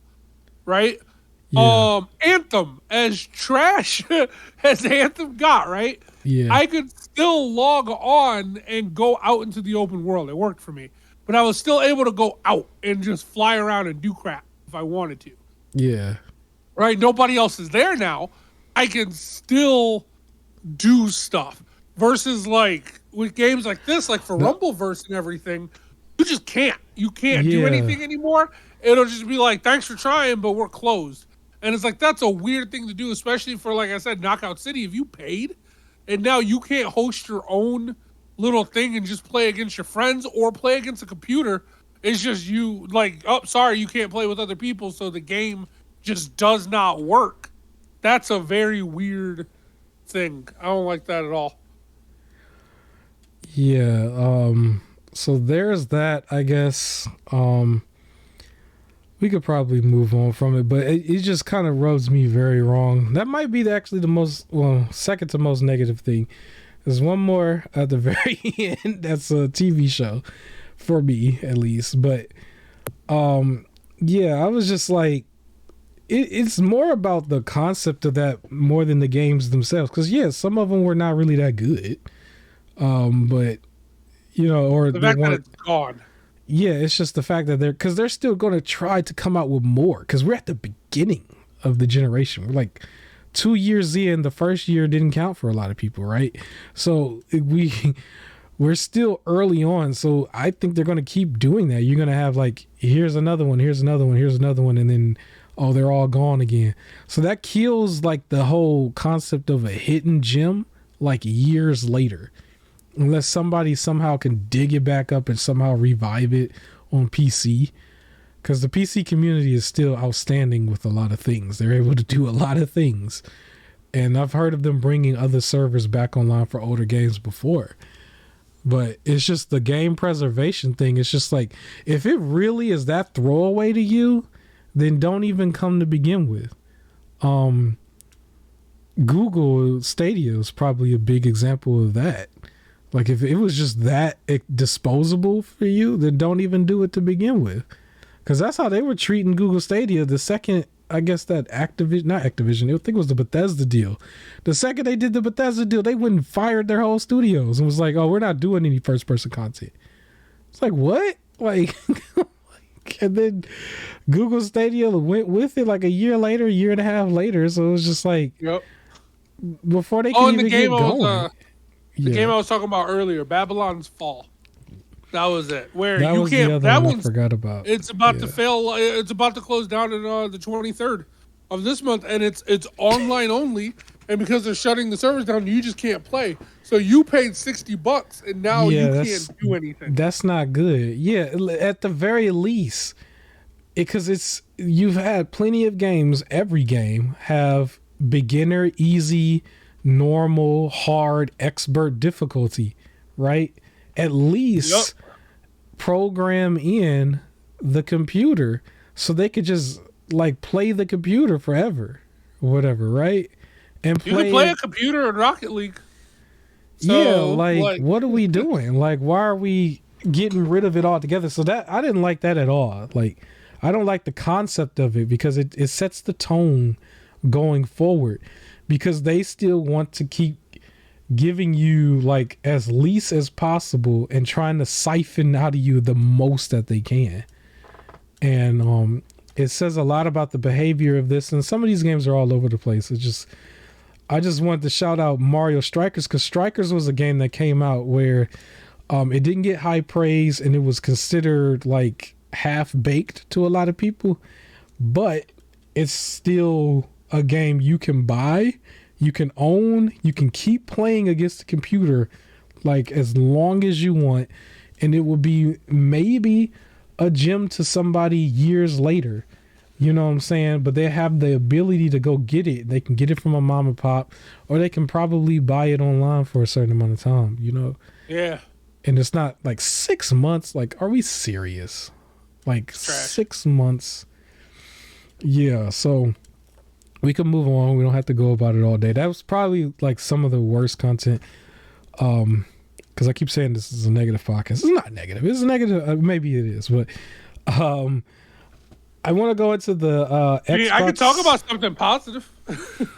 We're going to get to WWE in a minute. I'm going to go to the Xbox section real quick. I want to go past this real quick because there's negative and positive in their news as well, because there was rumors, or it was kind of confirmed on their website, that they were telling you that you have until, I think it was May as well, to buy as many Xbox 360 games as you can on the Xbox 360 store. And they were going to shut down the Xbox 360 store. It was similar to the PS3 thing. And they were talking about there were some games that were going to get shut down as early as February 7th, right? And maybe somebody's head rolled, because they basically moonwalked like almost immediately. They were starting to get bad press. It wasn't as bad as like when they did the whole like you got to pay double. You remember that? It wasn't. Oh yeah. It wasn't that bad, but it was starting to get that way for a second. And they were just like, this was an error, is what they said. To put in quotation marks, this was an error. It wasn't supposed to be on the website, even though it was like in plain English. But they moonwalked it. So I thought that, you know what, that was a good thing. However, I don't necessarily trust that moonwalk too well. So I would say to the people, they threw some hard dates out there. You might want to pay for whatever you can up to May as well. The way I looked at it, almost everything that was stuck on 360, I was buying physical anyway. You can still buy physical and don't have to worry about any of this. But apparently, like, if you wanted the DLC content, that might be gone for good for a lot of things. The most stuff that was on my radar was all like 007 games that were all like, they didn't have DLC. It was only like a couple of 007 games, like I mentioned last week. So I'm not too worried about it. Almost everything is going to be either physical or emulation anyway in that category. This apparently does not affect the backwards compatibility games. It's only the stuff that was stuck on 360 that was like a licensing thing that they never could bring forward. So right away that told me that was the rest of the 007 games that I didn't get yet. But if you can get your hands on it, everything is going to still be physical. I would imagine though, by the time we get to the summer, eBay is going to skyrocket on a bunch of that stuff. So you might have to wait a little bit for it to like dole back down. Because that happened with 50 Cent's game. I don't know if you knew about that. 50 Cent's game that was on the Xbox 360, apparently you could play it on a Series X if you had the actual disc, but it was delisted online. And it was just like the 50 Cent game wasn't even really that good. It was a 50 Cent game. Don't tell that to him. He gonna attack us on Twitter or Instagram. Immediately on eBay, it shot up to like 150 for the copies that was there. It was like that same week, everybody started listing it for like 150. I'm like, it's the 50 Cent game. Like, are we serious? So yeah, they moonwalked it. So if anything, just keep an eye on that. I think a couple games that was on that list was like that I'm playing right now is actually The Witcher 2. So you would have to have a physical copy. Everything that you want though, cross-reference with PC, because from what I saw, a lot of it was still on Steam. Steam don't do this at all. Steam just leaves it there. And if it's not on Steam, it's still a PC version that was, if it was a PC version that was there that got delisted, the Steam Deck mentality, you still have that, because that's what I'm gonna be doing. I ain't gonna hold y'all up. I'm gonna keep it real on this podcast. If you ain't trying to let me buy it, then hey, once I get this beefy PC, it's over. So yeah. Real quick, other bad news that could be considered good news, I guess. This is actually the good news, but for the Activision Blizzard thing, it's not involving the deal per se. It's like exclusive Activision Blizzard business here, but apparently they agreed to pay 35 million. 35 million for all of that like misconduct work stuff that was going on a while back. So it's kind of a lot. However, I kind of want to pull back on that because I don't think that's going to all the workers. I think that's going to the lawyers. We talked about some of that kind of stuff in the past where it's like they do something bad and the lawyers sue, but then the lawyers get all the money. I think that's going to be one of those cases. We have to look into it later, I guess. But at least for right now, that's all getting dried up, and they agreed to pay 35 million. I don't know if it's all going to the workers that were there. But that's for all that stuff, like a bunch of people holding up the Bill Cosby picture and all of that, and all those stories. Like that was for that. So not really related to Xbox, per se, but I just wanted to mention it with the Xbox section. Last thing under Xbox, actually, yeah, two things. Second to last thing, Gears of War 6 is pretty much confirmed to happen. The coalition is going to be working on that game. However, it's at the cost of two titles that were not announced or mentioned at all, completely in-house, but apparently they said they were canceling those two titles and just going to work on Gears of War 6. So they're just going with what works. So take it how you will with that. You're going to get Gears 6, but you're not going to get these other two titles or whatever they were. I don't know what they were. But yeah. So that's happening.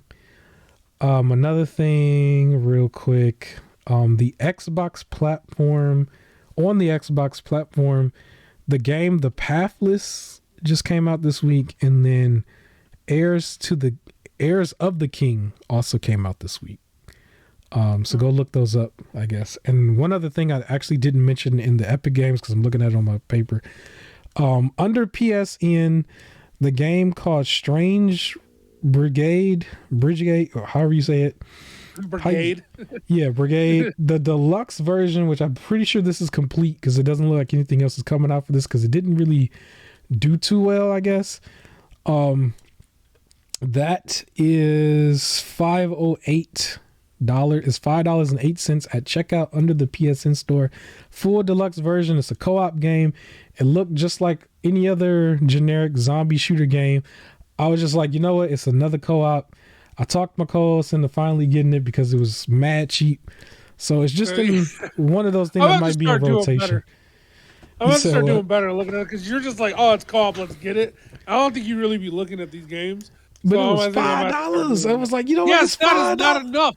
It's $5. If it's trash, it's trash. That's why I didn't get Back 4 Blood. Back 4 Blood is also $5. And I knew it'd be trash. But it's so $5. I just didn't look at this one. But if it's trash, that's it. You lose your privileges of picking out games. So I will look. Because I'm not just going to be spending money here and there just because it's cheap. That one and Back 4 Blood is similar, except that one's more third person and Back 4 Blood is first person. It's like the same kind of concept. But there's more to it. Back 4 Blood was also bad. Like, there was it was repetitive, boring, and then if you try to up the difficulty, it becomes impossible. Like, not even hard, it was just impossible. So those hit the like button, y'all. Y'all think he should play it? I'm just saying it was $5. That's all I'm saying. I was just saying it's $5. I literally can't get eggs no more for that. Like, I literally can't get eggs no more for that. So if it's not gonna be fun, then you save your $5. All right, I finally got this message from Best Buy saying that SpongeBob has been delivered. I'm gonna go grab it. Why don't you tell us about the Royal Rumble? We mentioned we was gonna talk about that real quick, and then I'm gonna run and grab that and come back. It's probably only gonna take like 60 seconds, but yeah. Okay. All right, so the Royal Rumble was last Sunday or Saturday. And oh boy, was it really good. So Royal Rumble is my favorite pay-per-view for wrestling each year. And last year was bad, like really bad. But this is the one that I always look forward to. And there's going to be spoilers. So if you haven't been watching, that's on you. It's been a week. Figure it out. But for the spoilers, we started with the men's Royal Rumble. Like, that usually doesn't happen. But it makes sense with having Roman Reigns as the main event. So Gunther was the longest person in the Royal Rumble, and then Cody Rhodes won. Booker T made an appearance, and it was a really good Rumble. They did fumble one spot that I wasn't a fan of, where Rey Mysterio's music played, but he wasn't there, and then the next entrant was Dominic, and he had Rey's mask. I wish they would have done something with that, or maybe found a replacement for him, because then technically it was a 29-man Royal Rumble, but that's fine. But yeah, it was really good. Cody Rhodes won, as everybody kind of knew he would. So that was good. Then we had the Pitch Black match, which is just basically advertising Mountain Dew Pitch Black, and it was like neon lights that was on. So like, if they were wearing the like invisible paint, then it like appeared. So they did all of that.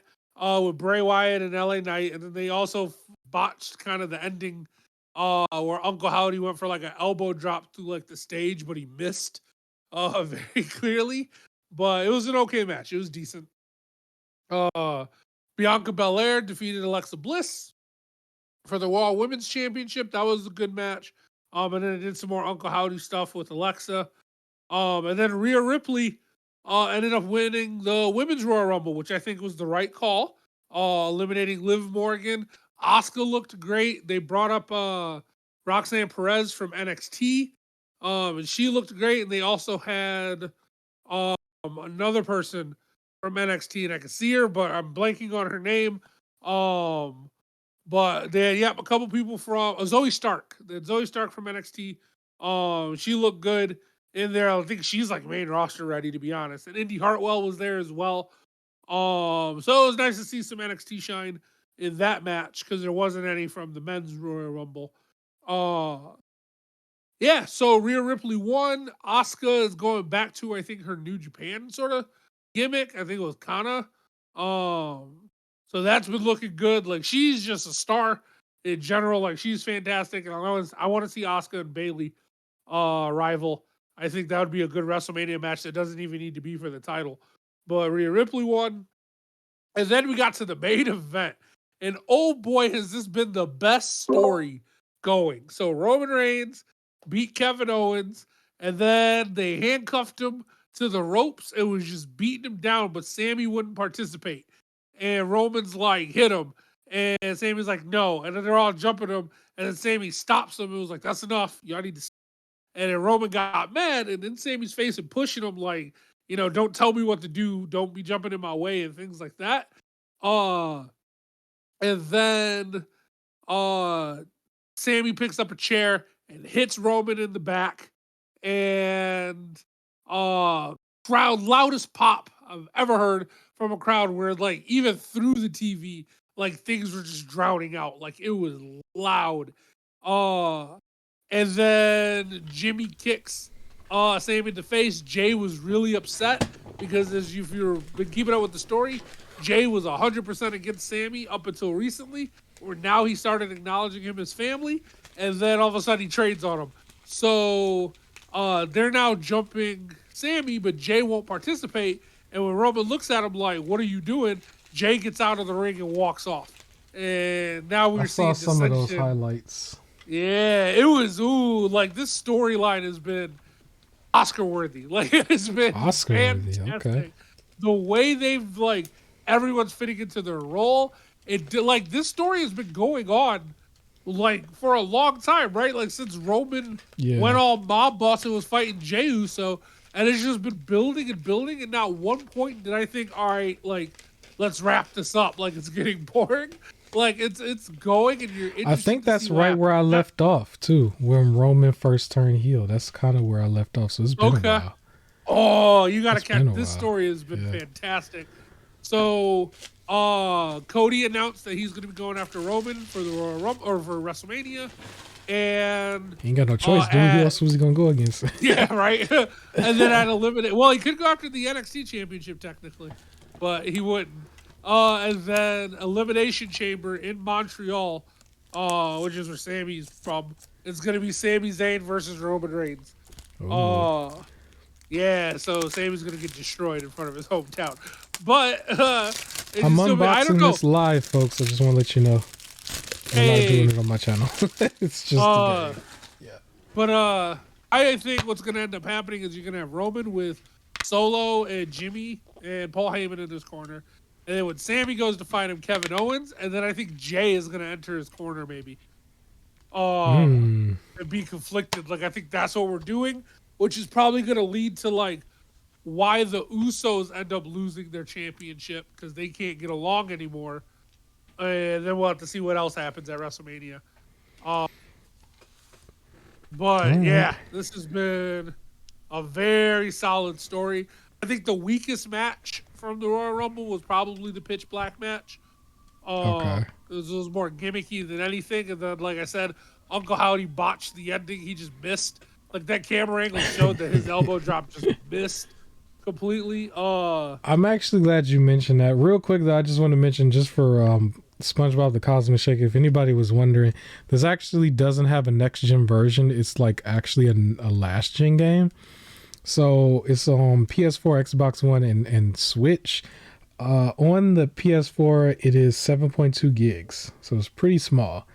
Just for anybody to mention. I just wanted to also mention, along with this, that WWE 2K23 did release some new gameplay footage that I saw. Yeah. That I think I showed you. That footage, I didn't like it too much. It kind of turned me off on the game a little bit. And the only reason for me was because it just doesn't look like anything has changed since PS2, just from how I'm looking at it. And so I disagree because I've played them all since PS2. Some of the hubs look a little different. Some of the mini games for like when you're doing like the submissions and stuff, that was a little different. But there were certain gameplay mechanics that I saw where it's just like it was still the same. But go ahead. Yeah, so I've played because I played 2K22. There is a lot different. You have your grapple stuff, but then you also have combo attacks. As well. Like there is some significant difference in like a lot of the control stuff that they went liberty and took. To be honest though, the main difference between 2K23 and 2K22 is the War Games match and some ray tracing. Like that's really the main difference, to be honest. I couldn't really see the ray tracing. it still looked the Well, same to you'll me, see but it if you it's watch it. fine. The Hmm. entrances and people have Okay. like froze screen on it. You can see the reflections through the ground. Okay. Because it's Okay. all like the way the stage looks. So you got that, but then it was the War Games match. That's the big Now deal. that I will say that's technically a gameplay that's new. That is Yeah. from when I played. I did write in my notes for it that what really is going to be a deal breaker to me is the cause. So creator wrestlers, the situation with them. Are we going to be able to have our own, like add in our theme music a little bit? Are we ever going to They still have? won't do that. Yeah, so those kind of things are kind of deal breakers. Oh, Maybe you could do it on PC though. Like once I get the better PC, you'll be able to do your mods and stuff and really yeah. put together a really nice game. You can find a way to unlock it to where you can have like a lot more calls in there than normal. You know, maybe because I'm pretty sure there's a solid PC community around this that I haven't looked Oh, into yeah. yet. So Oh, yeah. Matter of until fact, the PC yeah, community was designing certain characters, and then they have it to where you can, like, the created wrestlers that you download can come hmm from any system. They're crossplay. So you can mm, download people from PC.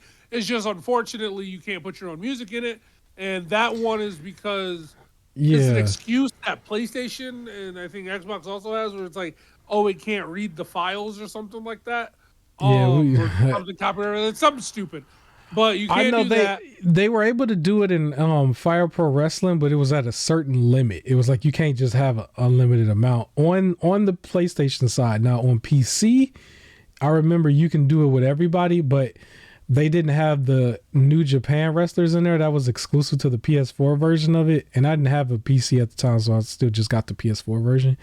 So I'm sticking with Fire Pro Wrestling for now because I still didn't really get a chance to play it, but I'm gonna keep an eye out on the AEW game for sure. And the creator wrestler system for this, I just want to see how much better has it improved and everything. I think And there's on the PC improvements. side, yeah, There's also improvements in universe mode, and they added more to the GM mode. And I am interested in the little career thing with Cena. yeah. Um, because so the Ray one was good. It was just I could see the issue where His people had. trailer I didn't. looked a little rough for me too, though. Like his part in it, I thought was excellent when he was narrating and stuff. It was just when they kept cutting back B-roll to like the in-game look and stuff, it looked kind of stiff. And I was just like, Eh, man, I thought it was okay. yeah, So and I remember the Ray one too. It was like back and forth between him talking and then real yeah. footage and then the gameplay footage. And I know, like for example, they had that Easter egg where like if you lose to Eddie Guerrero in one of the early WCW ones, it does an alternate ending where Eddie takes your mask. Mm, And then you have to kind of like redo the match to carry on. But okay. then they already said that like this one there was an alternate ending. It didn't look as great, but it was an alternate ending where like John Cena beat RVD at the ECW thing, Yeah. and like had to get escorted out by a referee.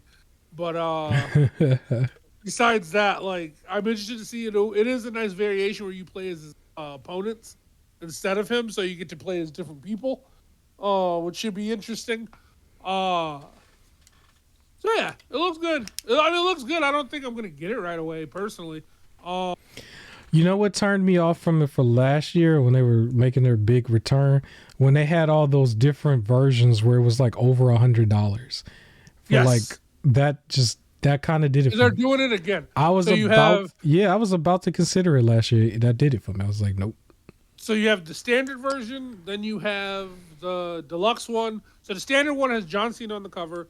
The Yeah. deluxe one has Word Life John Cena on the cover, and then the super whatever edition has like a 3D art John Cena on the cover. Yeah. Um, I was I don't just know. I know like the higher up you go though, the more they want. They give you things for that.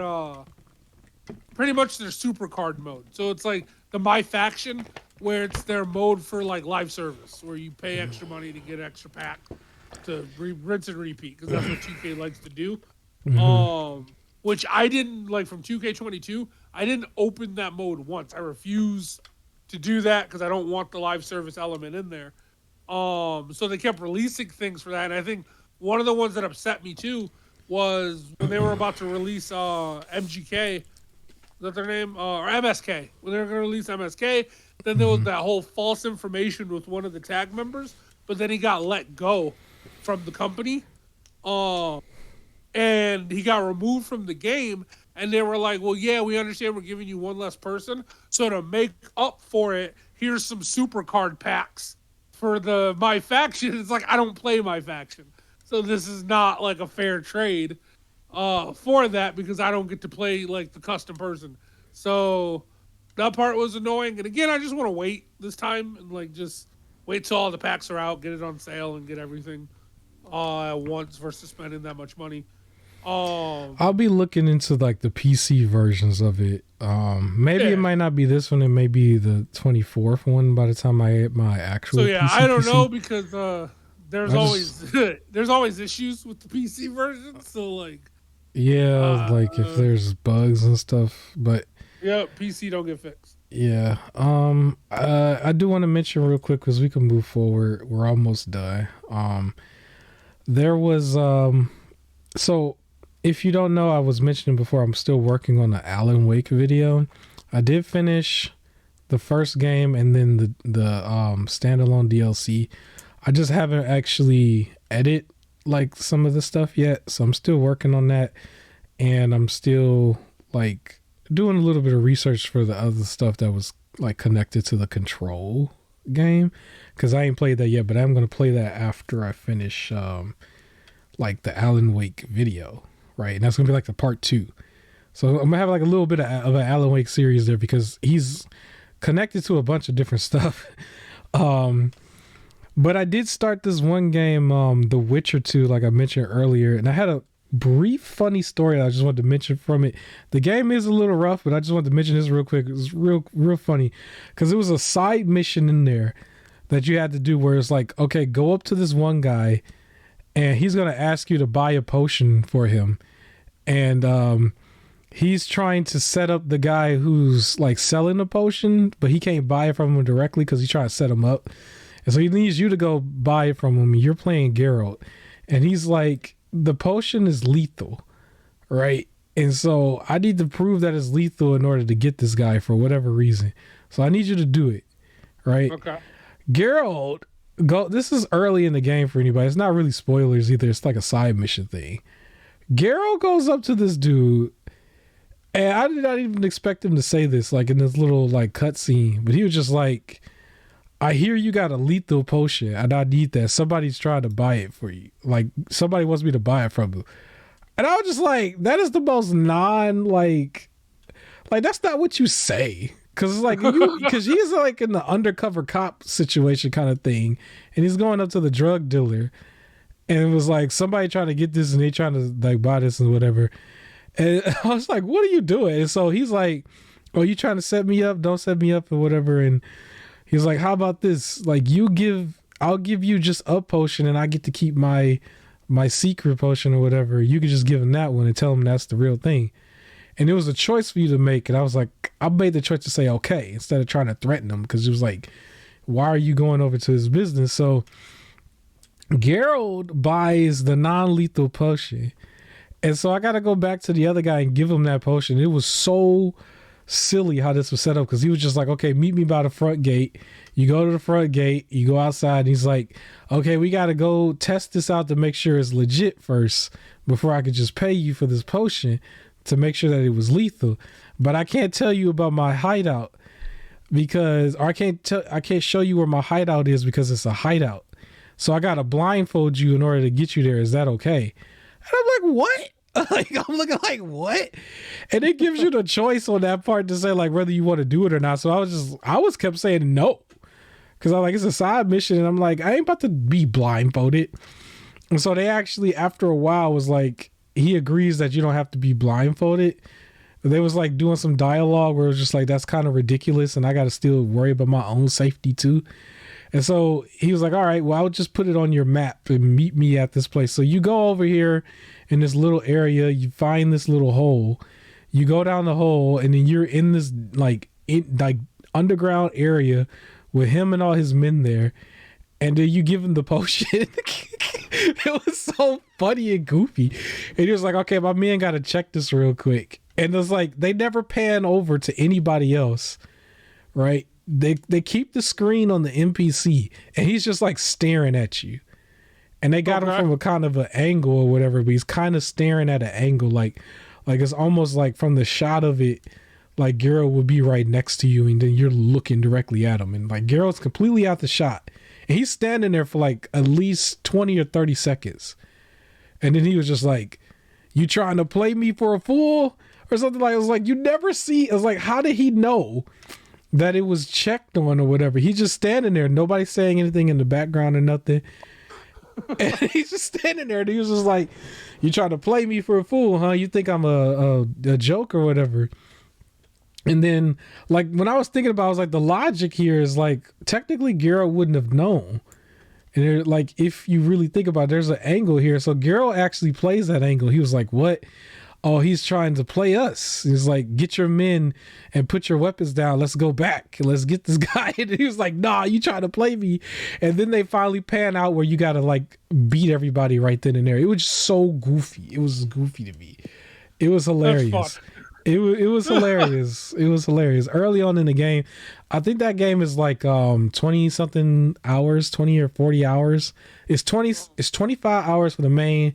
And then it was like 40-ish or more if you wanted to play everything. And then you move on to Witcher 3, which takes you a year or two, right? So yeah, I just wanted to mention that because I thought it was funny. I don't think I'm gonna feature that game on the show really. It's kind of it's hard to get interesting looking footage. A lot of it is just walking around, and then you mix stuff up, you do all your meditation stuff. You have some combat here and there, but it's also like almost rogue-like in a way with the way it saves. Like, I don't like how after you do something major, you have to manually save some time because it doesn't have checkpoints in between. So it's like if you got over something, yeah, it was kind of like, yeah. Like, that's one thing that games have improved on over some time, where they'd be auto saving like every 5 minutes or something. It's like, yeah, that was not. That. I personally I like manually saving personally. It's like if you die, like you got to restart like sometimes 30 plus minutes worth of like stuff. So that stuff does suck, but also at the same time, if you forgot something or you get stuck and you want to go back, then your previous save file is only the auto save, so you can't go back. So there is that too, and I've been in that situation. Yeah, most of my stuff is done. You want to tell us about James Gunn and his plans for the DC comics? So James Gunn has revealed his thing. So one, Matt Reeves' Batman, the one with Robert Pattinson, exists in its own universe, as does the Joker, as does Teen Titans Go. Those are his 3 examples. Everything else is going to start tying in together. So you're going to have the Flash movie, like the Shazam movie, then the Flash movie this year that's supposed to rewrite, like it's supposed to be Flashpoint, and that's where he's going fresh with it. And then Aquaman looks like it's still going to be part of his universe, so Jason Momoa is probably still going to be Aquaman moving forward. Interesting. And then he has an animated series called Creature Commandos that's going to be coming out, like a group of anti-heroes. Then Waller, based on, and Viola Davis is still playing it, and it's going to be a spin-off of Peacemaker. So Peacemaker is still part of his universe as well. Then the first movie for this universe is going to be Superman Legacy that he's going to be doing. So they're starting with Superman as well. Then they're going to have a Green Lanterns TV series. Then they're doing The Authority, which I'm surprised hasn't been used yet. So The Authority was like this other team of heroes that were like, we're going to save the world by any means necessary from Wildstorm. And the reason why I'm surprised they haven't been used yet is, to be honest, in like a woke kind of culture sort of thing. Yeah. They have their own version of Superman and Batman, and they're married to each other. So I was always surprised that they weren't like... Say that one more time. Used. They have their own version of Superman and Batman. It's Apollo and Midnighter, and they're married to each other. Superman and Batman are married to each other? their version of it. So Apollo is their version of Superman. He's like super strong, flying powers and all that stuff. And then their vigilante, like dark guy who could just beat people up is Midnighter. And those two are married to each other. So I was always surprised they weren't used before, like in this day and age, but they're getting a movie. And then they're making a movie called or a TV series called Paradise Lost, which is they described it as like Game of Thrones, but set in Themyscira, where Wonder Woman's from. And then they're gonna do a Brave and the Bold, which is Batman with his son, Damian Wayne. And then they're gonna do Booster Gold as a movie, Supergirl as a movie, and Swamp Thing as a movie. So it is surprising that they're not doing Wonder Woman. That she's not announced as a movie, and Justice League isn't announced like as a group yet. And I know James Gunn, because he's a geek and he like reads comic books, he is going after a lot of the like more unknown-ish people, like the Authority, or Creature Commandos and things like that. So it's interesting to see where they go with it. It is nice to see if they have like a plan going forward. We'll just have to see how well it hits. I'm still bummed that Henry Cavill isn't Superman, but we'll see what he does with this. He ain't anything right now. You know what I'm hearing? Yeah, I gotta watch the Witcher show. Yeah. Apparently they're gonna be doing what is that? Warhammer. I think HBO or Amazon is planning on doing a Warhammer series that Henry Cavill is a big fan of, like Warhammer stuff, and he's the one tied to it right now, at least rumor-wise. But what is nice is that he pretty much also named certain like graphic novels and comic books that they're getting their inspiration from. So a lot of people are reading those now. They're being like sold out and everything. So it's cool that people are getting more into comics. I am interested to see like how certain things are done, because he said the start of the Batman family is how he described it, and it was Batman and his fifth Robin, like technically. So I'm like, well, what happened to the other four? Have you ever start of the family? I have a vision real quick. Have you ever followed that one Twitter guy? It was somebody posing as Batman, and he always talked about his Robins dying. It was almost like old boy from South Park. It was a dude on Twitter. He got really, really popular. It was like a long time ago. This is back when we used to be in the like library and everything. And he was just always every day like, I got to get another Robin now, and blah blah blah blah blah. And that's what that reminded me of. That's what that reminded me of. That is funny. Yeah. Now here's one thing that I noticed, and I don't know if this is just coincidence or not, but I don't think it is. So he's rewriting the universe, right? But Ezra gets to stay as the Flash, it seems. Jason Momoa gets to stay as Aquaman, it seems. John Cena gets to stay as Peacemaker, it seems. And Viola Davis gets to stay as Amanda Waller. But everybody else got recasted, right? Yeah. Now, he was in charge of the Peacemaker series. And Viola Davis, Ezra Miller, and Jason Momoa all made cameos in this series, and they're the only ones that got to keep their jobs.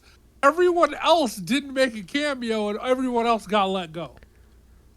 Like, and I wonder if that's the thing, because like they had the whole scene at the end of Peacemaker, after everything's saved, and then the Justice League finally show up, and they're all shadowy, and Peacemaker kind of goes off on them being late. And then it shows like Ezra Miller and Flash and Jason Momoa Aquaman like actually talking to each other there. So they actually did a cameo, while the rest of them were just stand-in stunt actors. And then Amanda Waller, of course, was part of the show because she's the one that set up the team. And since this is based off of the Suicide Squad that James Gunn did, and that's why in my head I'm like, did you keep the people who pulled a favor for you, and everyone else just got let go because they didn't want to show up in Peacemaker? Politics, that's how it works. That's what it feels like. Yeah, so that happened. Again, I'm just happy that there's a theme that they're going with. I am. There is other things that I want return. Like I wish Young Justice was coming back, but he looks like he's done with that. He also said he wants animation, movies, and video games to all connect, and he doesn't want actors to be different for them. So certain game studio people right away, even people for like the Suicide Squad game coming out, straight up said like if he's really pushing for that, that they're not doing a DC game because they were like, do you know how difficult it is to have like voice actors in the booth all day reading like 800, 900 lines to sit there and try and pay for and to get an actual actor in the booth doing that? Like Mark Hamill and Kevin Conroy did it, but they like transitioned to voice acting only. But he was like, no one's gonna do better than Tara Strong, for like Harley Quinn or things like that. So, but it's like that's gonna be weird. Like I can't imagine like whoever they cast for certain roles to also do the 800, 900 lines of dialogue for a video game, like sit there and do that as well as other stuff. So that part I don't think is going to work out. And I'd rather the video games be inspired or maybe connect a little to the story, but I want them to kind of be a little bit of their own thing. Because I don't know, I don't want that to be extra connected. That's a little weird to me. Yeah. But we'll see what he means by it. He might have been just getting excited. Who knows? I wanted to mention real quick, I did not prepare overtime footage, so some of this might repeat. So my bad. I'll be better next week. But it probably won't go that long. But, so I have, I guess, one more topic, and then we have the major the Netflix, right? Yeah. All right. So did you hear about what Netflix was planning to do? You said they were being stupid and backtracking. Yep. I think they moonwalked. So they were like, they were like, they're cracking down on on password sharing. So what they were gonna do is you have to set up a specific TV as your home base, so it recognizes that as the internet that you're under. And then every 31 days, any device that logs on has to log on and stream something from that internet source. Otherwise, it'll pretty much be blocked, right? Or you're going to get charged for password sharing.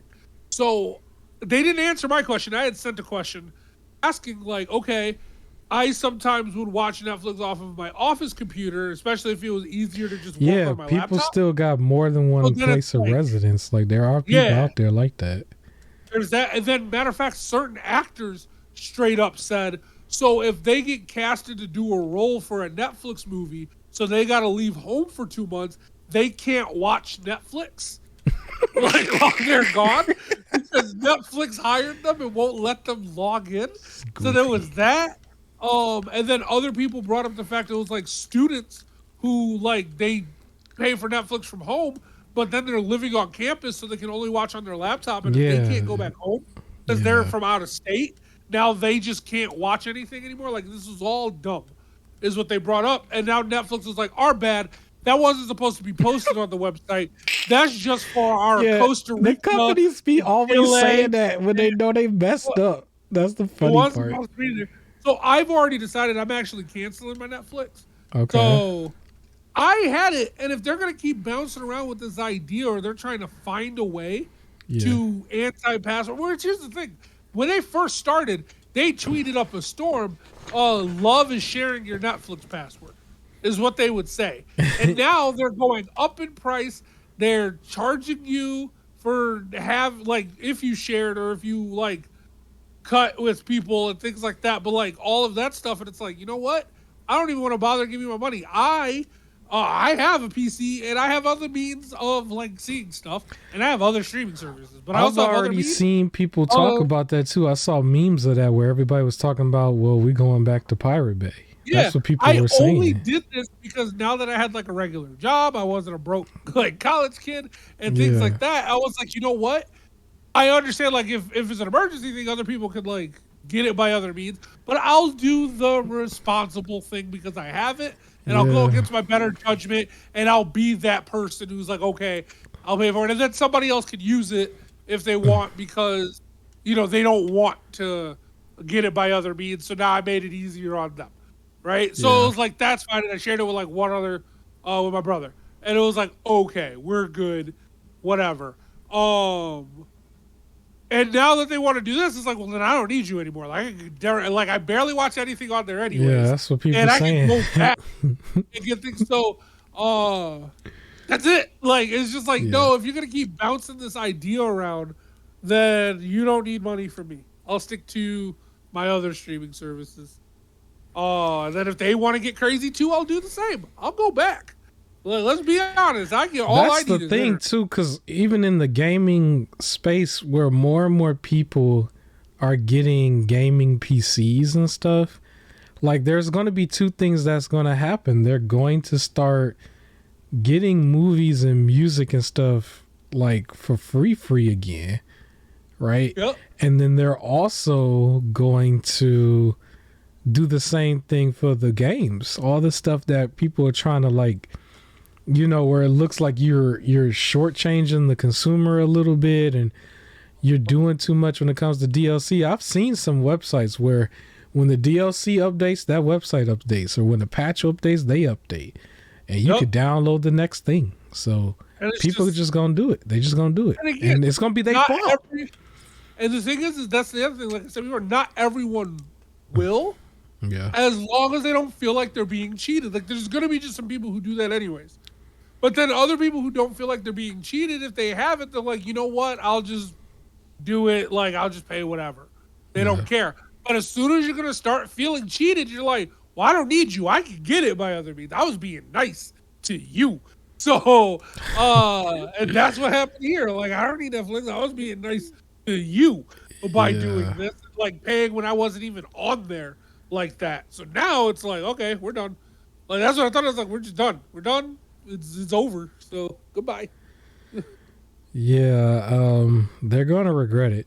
They're gonna regret it hard. They already backtracked. Other people are already just saying. It's not like it was crazy with actors who would be acting for Netflix was like, yo, this is stupid. Yeah. Like, what is y'all even doing? Like, that logic made 0 sense. As like a crackdown for sharing. Like, if anything, the only way you can really crack down sharing is by taking away the ability to stream on multiple devices. Like, once you say you can stream on multiple devices at once, that means people are going to share. Like, that's just how that works. But not only that, you can't do nothing against the Discord people. All those people, like that channel I showed you a while back, like everybody who got these Patreons, let's all watch together. It's like only one person gonna buy into it.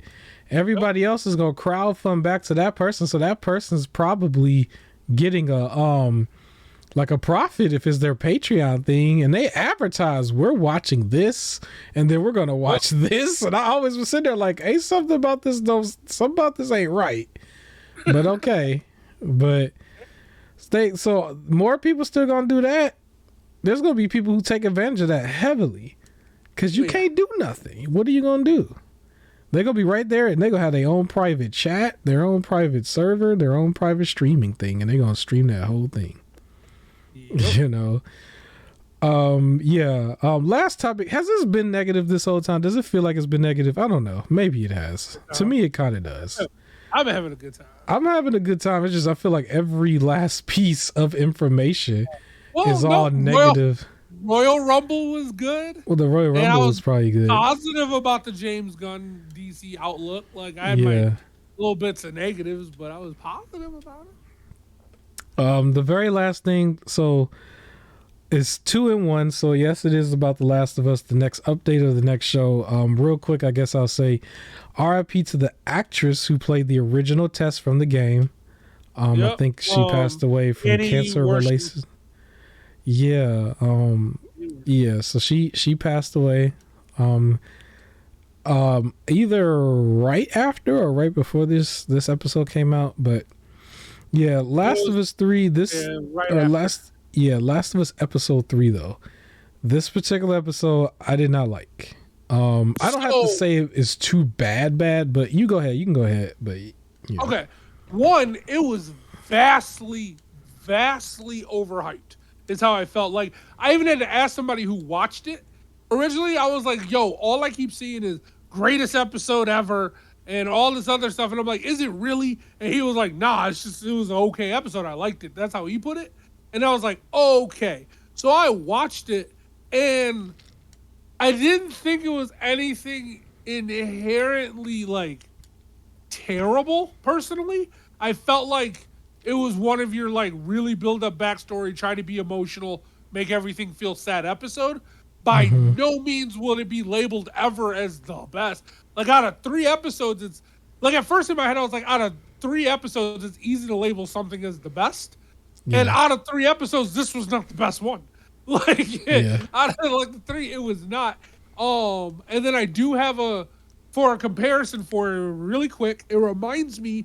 So my ex was in one of my exes was into Vampire Diaries, Okay. and during one of the seasons where I was sitting down with her and she had it on and watching, they had this like really violent like sort of serial killer guy who's just like extra scary and like always doing like horrible stuff, and he's just like a monster on the screen. And I'm like, yo, hold up, do I have to start watching this show? Because like this is good. And then she was like, this is like not even like near good. They used to be so much better. Like she was like, this is a horrible storyline. Let me show you an actual good scene from the show.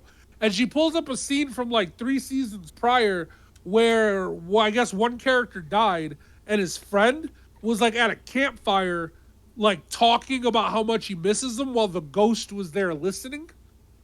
And that was it. That was the full, just him just talking about how much he misses him. And it was like an emotional scene. He was like, you were like a brother to me and all this other stuff. And then it ends. And then she looks at me and was like, see, wasn't that so much better? And I was like, yeah, you just reminded me why I don't watch this show. Never mind. Like I wanted to see the violent guy stuff. And then I forgot that's like season 7. And it's 6 straight seasons of that, the emotional CW stuff.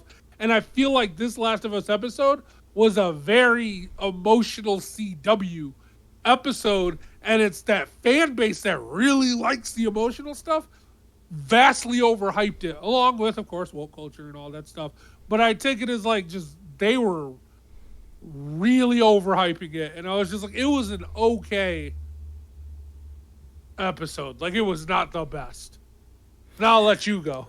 Here's why I say it's bad. First, so what I've noticed so far is every episode, it's only been 3, but every episode they've done something where they've deviated from the source material, and they've done it in a way where even though they've made the changes, the main thing still happens. So when you get to the next episode, it's the same as if you would have played the game, right?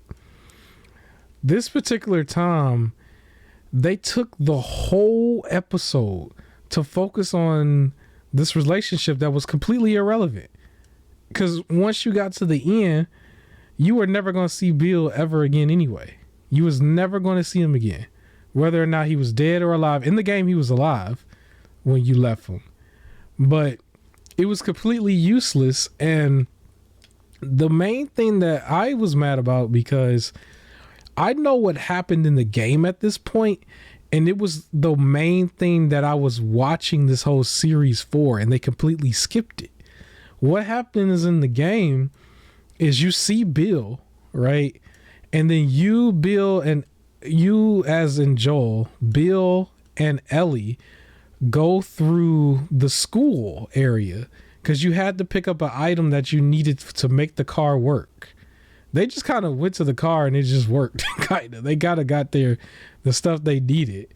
But you had to go through this full obstacle. It was in the game. It's plenty of zombies, the clickers, and then you go through like this grass area, through like alleyways and stuff. There's zombies everywhere. You're in full stealth mode and you're going through, and you finally get through them, but you get caught a couple times where you got to fight through them, and then afterwards you get to the school, you fight through those zombies. It's some scary stuff here and there too. They popping out and stuff. And then you running through the school and you make it to the gym. The gym was the boss fight. You lock yourself in the gym. You push a whole bleacher or something over there to lock the door so that it barricades it so nobody can get through. And then you realize you locked yourself in there with the bloater, the big zombie. That's like the mountain from Game of Thrones, basically, of zombies. And you're in there in a full basketball gym. And you've basically running around and you got to shoot and everything. That's for anybody who played the game for the first time ever. That's the first major boss fight. Completely skipped. That was the only thing I wanted to watch the show for initially. When they first mentioned it, I was like, I just want to see that. I always was saying that. And then I saw it and I was just like, okay, I'll keep watching the whole thing. And I'll just mention it for the podcast sake since I got a channel now. But when they first started mentioning they were going to do this was before I had the channel. I was like, I just want to see that boss fight. They skipped it. The bloater in the game shows up like the game. He shows up 3 times in the game. I think it's 3 different times, or no, it's 3 different times that they show up. The last time it shows up is 3 bloaters in that area, and you pass one, and then there's 2 of them at one point. But like somewhere in the middle, you see a bloater one more time. They skipped the first time you see the bloater. And it was like the major time you see him. It was a major deal. And right after that, like, so you take down the bloater, you climb up the bleachers and go out the window. Then you go through the alleyway on the other side and you make it to this house. When you make it to the house, you find Frank. Frank hung himself. Bill was like, in the game, Joel never knows who Frank is. And he was like, who is this guy? You know this guy? And the only thing he says is, that was my partner. That was it. That's the only thing. But outside of that, he was just like, well, F you, Frank, since you did this and blah, blah, blah. F you too. And that was it. And he was just like, it was not a whole I'm super in love or that's not even canon either. It sounded like they didn't really like each other. Yeah, he was partner. Yeah, but it was just like, it didn't sound like their relationship was like that. Cause he was just like, F you too. And then afterwards, when they get everything they need for the car, like Ellie and Joel drives off with the car and Bill says, get the F out of my town. Or something like that. Like he's like, stay out of my town, stop setting off my traps or something like that. There's more animosity there a little bit. And then they drive off. He was acting how he was when they first met. Yeah. And that was it. That was it. In this show, they completely skipped the boss fight, skipped a major area in the game where all these zombies was in the school and you're, hiding around and stuff. They skipped that whole thing for Neil Druckmann's like fantasy story or something. I'm like, what is this? And there was moments where it got graphic where I really stopped. I was like, I almost fast forward. I had to get up and walk away for a second. Like, I ain't trying to see that. I ain't want to see that. Yeah. Here's the thing. I don't mind if like a show based off of like, especially like a video game or something like that. Yeah. Or like a show based off of a movie, if it gives more backstory that the game wouldn't have explored. Mm-hmm.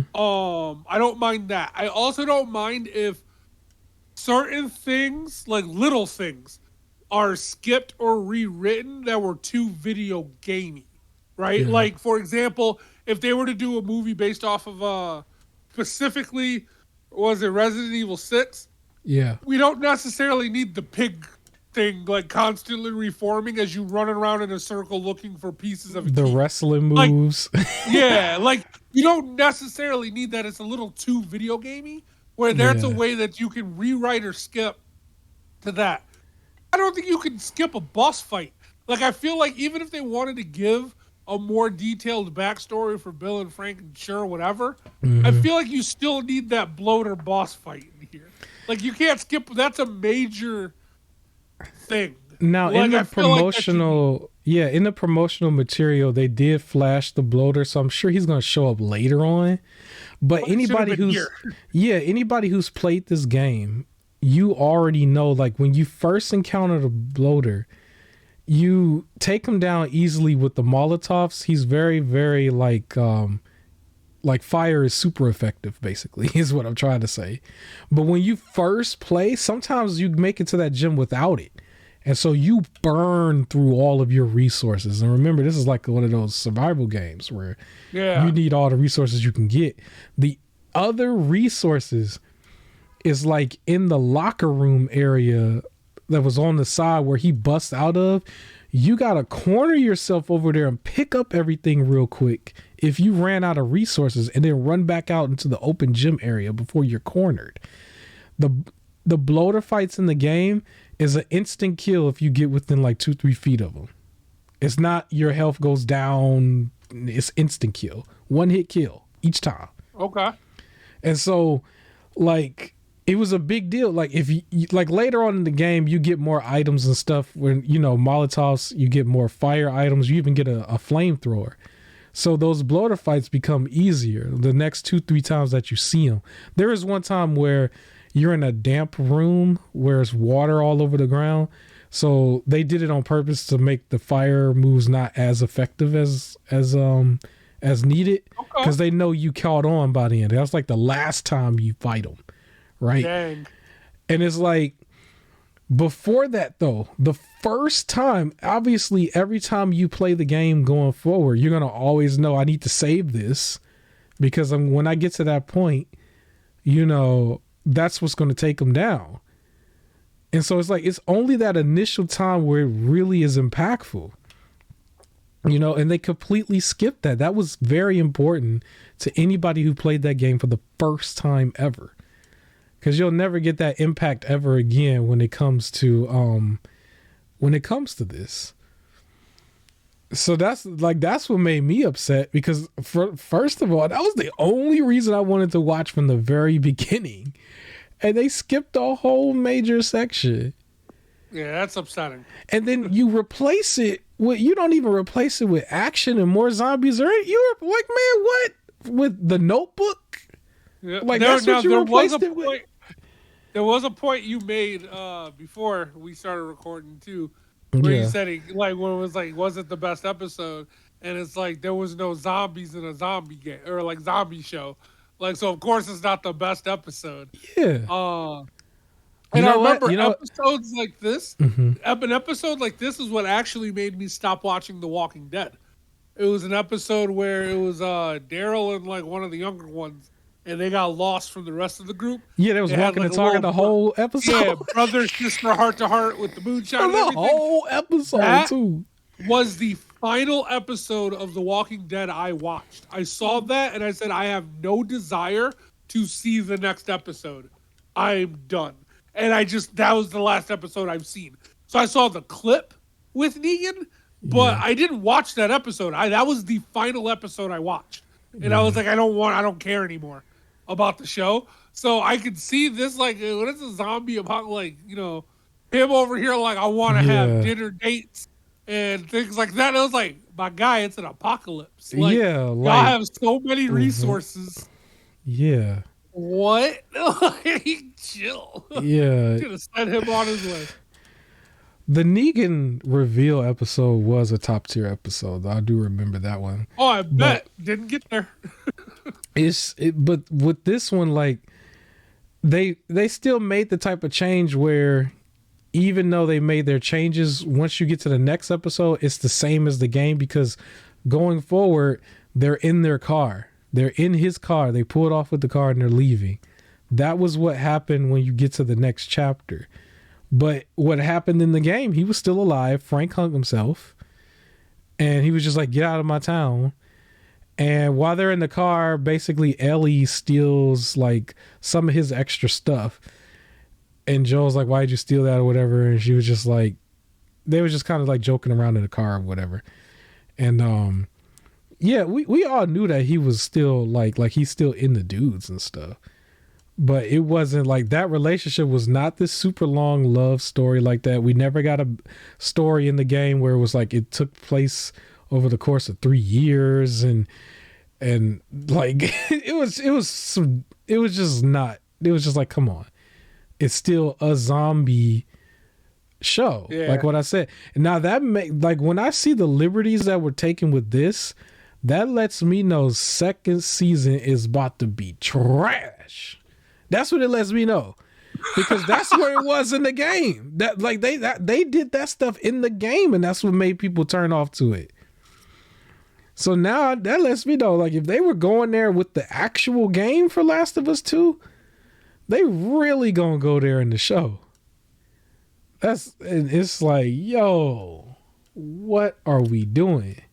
Yeah, and again, like I said, I don't mind personally, within storytelling. Yeah. I don't mind like giving backstory to, like, I guess you would consider them minor characters and everything to make anything that happens to them more impactful. It should have stopped. Care about them more, but you can't sacrifice important moments for it. It should have stopped when they kissed at the piano at the very beginning. That's where it should have stopped, and it should have fast forward to when Joe and Ellie met up with him, and then had a moment where Frank was just gone. Maybe you could introduce an argument somewhere in there or something. Or the situation where they tried to say he had an illness or whatever, right? Yeah. You could have probably still did that. But all that would have happened was you would have done all that major stuff. You would have actually got zombies. Now, here's the thing. Here's where I want to go there. So far, I know this might sound harsh. I can explain why in a second. And you'll agree with me once I give you the math. This show is a 6 out of 10 for me right away. That's kind of harsh, right? It sounds harsh. Here's why it's a 6 out of 10. Yeah. It's 3 episodes. 2 were good, 1 was bad. That's 6 out of 10. 6.3 out of 10, right? 6.6. 6.6. 6.6. My bad. My math was wrong. 6.6. That's a D. That's a D. Is that bad? I just did the math. Well, I don't look at it as a D. I look That's at it a as D. above average because the rating is slightly different. What happens if you get a 6.6 on something in school? I treat it differently. I treat those different. A rating for a show is not the same as a grade. Like, you could, if that's how you view it, yeah. I view it differently because I think a 5 out of 10 is a game that's still worth playing. They messed it up. 2 out of 3 episodes, there was no major zombies. 2 out of 3. Am I right? Well, the first one. No major. Was it major? They had, like, well, it was the whole town breaking down. Yeah. I guess. And then. I'm not too harsh on the first episode. Because it was the first episode.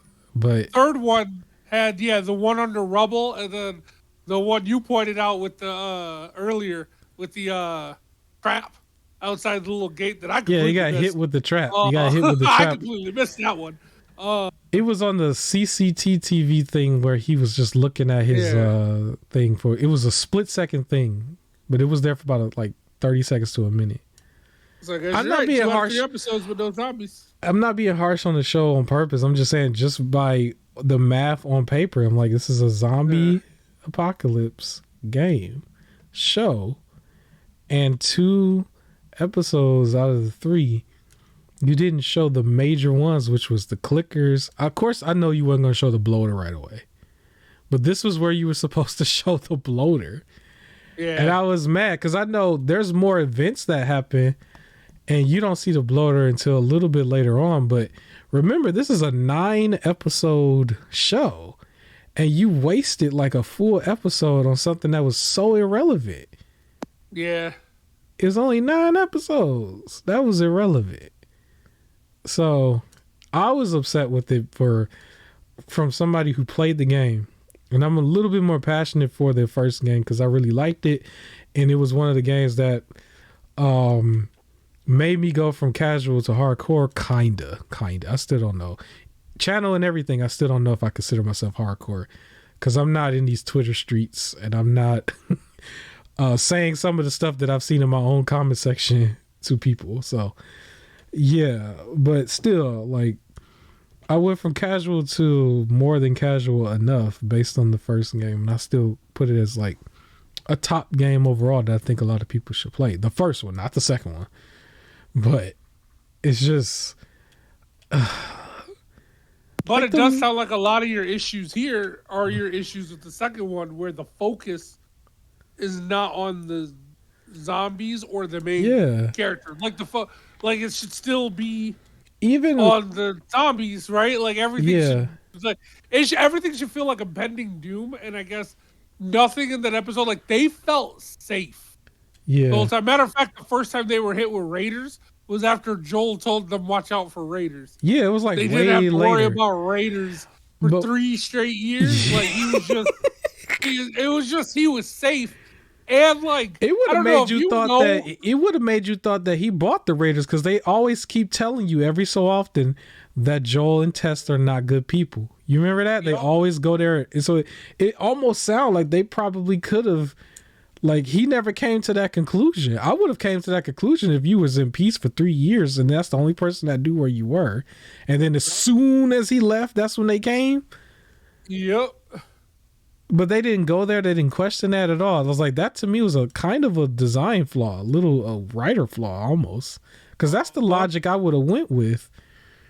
But even if you didn't play the game and you were watching this straight up, it was just like, what just Which happened? me, I only played a very little bit of the game, so this was me going in blind. Yeah, you scratch your head for a second because it's like, where are the main characters? What is happening? It went too long. Yeah. To do nothing. What was this Romeo and Juliet stuff? This was nothing. It's like, I would be honest, it really like it went way too long. All this, like it's like if Bill had to go on a mission with them, so now you really care about Bill. Yeah, that was one thing, but this was really just straight up like, do you care? Like, yay, they got a battery. Like it was like a battery that they probably would have gotten anyways. So as soon as we go off air, I'll show you the cutscene because there were people showing the cutscenes and posting it where they're like, "This did not happen," and I'll show you it, and you'll see what I'm talking about. But yeah, it's a weird. Like I said, I don't mind if you like make me care more about a minor, like a backstory character or things like that. It overshot the whole thing too, though. That's all my thing. It completely overshadowed the whole thing. Like they were barely there. I think they may have gotten like the present time part got 10 minutes out of the whole thing. In fact, I will say the person I felt most sad about, to be honest, in this episode, and I don't know how many people paid attention. It was the part when Ellie and Joel were walking, and he said, "Don't walk forward," because it was that field of graves and everything. Yeah. And they showed that teddy bear, or like the little like teddy bear thing, and then the blanket, and the immediate next scene showed some people being like put on a cart from like years ago, and it was the lady with the blanket. Yeah, they so you know that was her. I felt so bad for her. When I saw that, I went full Nazi almost. Like I was like, yo, they about to show this? Like they went full Nazi. I was just like, oh, like that. She's the one I felt most sad for. But I don't know. Here's what I'm expecting. I'm expecting every episode they're gonna take liberties. But by the time you roll credits, you get to the point where once you start the next episode, it's like that little change wouldn't have even mattered. But it was enough for you to know like that didn't happen. They're going to do that each time. But some of them might be longer than necessary because that was longer than necessary. The first episode, Joel's actual daughter saw the zombies in the neighbor's house. That didn't happen in the game. And then the second episode, Tess was making out with a zombie. Like super quick. But it was like super quick. But that was the difference though. That worked though. Out, yeah, that worked because it still worked. It worked because it was still in the context of a zombie apocalypse theme, what you were doing. Tess making out with a zombie? Yeah. Did not work for me. I don't understand why. That 2 seconds. That didn't make no sense to me at all. Unless there's gonna be something that if they started eating on her a little bit and she dropped it and it just blew everything up. That would have made more sense. But the whole Well, like, make, because they don't even make out with each other. Like what? Like yeah. But like the fungus like almost connect. Like if they're, I need something that explains why that short exchange happened. yeah, Like something where it's just like, even if they just mention in passing someone infected, it speeds up if they come into contact with like another, like just something that tells me why these two just started making out, because that didn't make any sense. But yeah, I see what you're saying. did we talk about this on air or off air? Did you? I guess we could mention real quick. I don't. We could talk about it real loosely, and then we can wrap this up. How did you feel about them kind of going there in episode 2, where this might sound political in a second, but in the very beginning when they were talking about the origins of it, they was basically like rewriting the intro to Godzilla almost. But it was just like they were kind of blaming it on a certain group of people almost. Yeah. Like if you read between the lines. I didn't understand why it had to be them. Yeah, like, it was just like, because I thought about weird. the indication of like real life. I'm like, that's not a good look, guys. Because that wasn't in the game either. That wasn't in the game. See, I didn't know that. And like, they it felt like a very weird thing. Like, unless you're trying to say they'll always be on the forefront of science, but like past that, I didn't understand why there was no visual of those people in the game or that back thing at all. So what I thought they were trying to do was like, if something spreads here, right? Like in a show, like the zombie thing, the first thought is we'll get to a boat and go overseas. But if you show that it started what could be considered, even though it is close by because we're a globe, but it's considered the other side of the world is what it's considered. And then it starts there, and now it's here. It's like nowhere safe. I think that was what they were trying to portray. Yeah. And it was like it spread over everything, but it still felt like you have to really read between the lines to get that interpretation. What didn't add up though was later, because they was mentioning that they're going to have to bomb the city, right? And then later on, they was like, oh, these are areas where they bombed the city. And I remember in my head, I'm like, but they didn't bomb an American city though, starting off. You know what I'm saying? So it's like, can't do, I guess. It was certain things. I was just like, you know what? Okay. But they were making certain changes, and then by the end of that episode, it was almost like you were still getting to the same point in the game. So it didn't matter anyway, but it was just like, to me, it was like, when you make these changes, you're going away from the source material, and every time you do that one thing, that's when we don't like it as much. If you notice before, any show, it's like, once you do that, that's what everybody say, now it's bad. You messed up. You did this. It's like, all you got to do is not do that. Last of Us was the show where it looked like they were not doing that for a lot of it, because majority of it was still spot on, but they keep taking these little liberties. And it's like, the last one was kind of like way too big to ignore for me, because it was just like, you took out something that was important that I cared about as a gamer.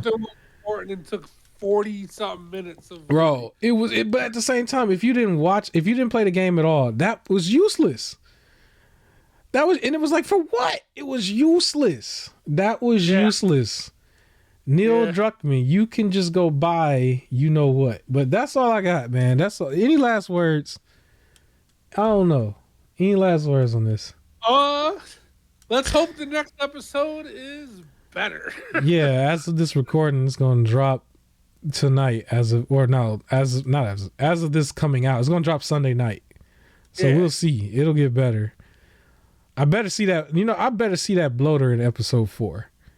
I don't care how you do it.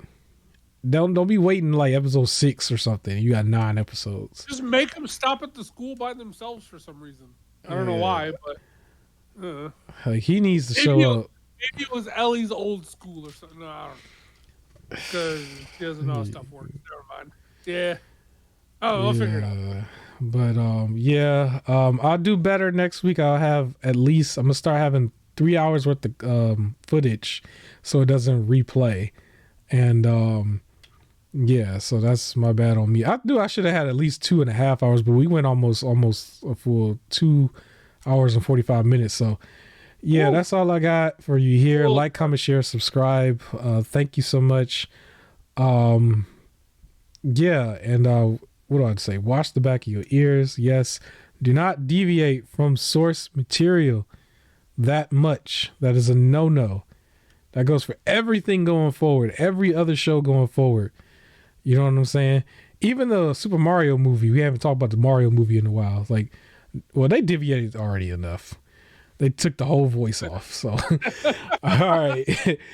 All right, like, comment, share, subscribe. More content coming out this week. I'm going to clip at least 2 pieces, and I'm going to try to put something else out there. So, yeah, thank you for watching, and peace.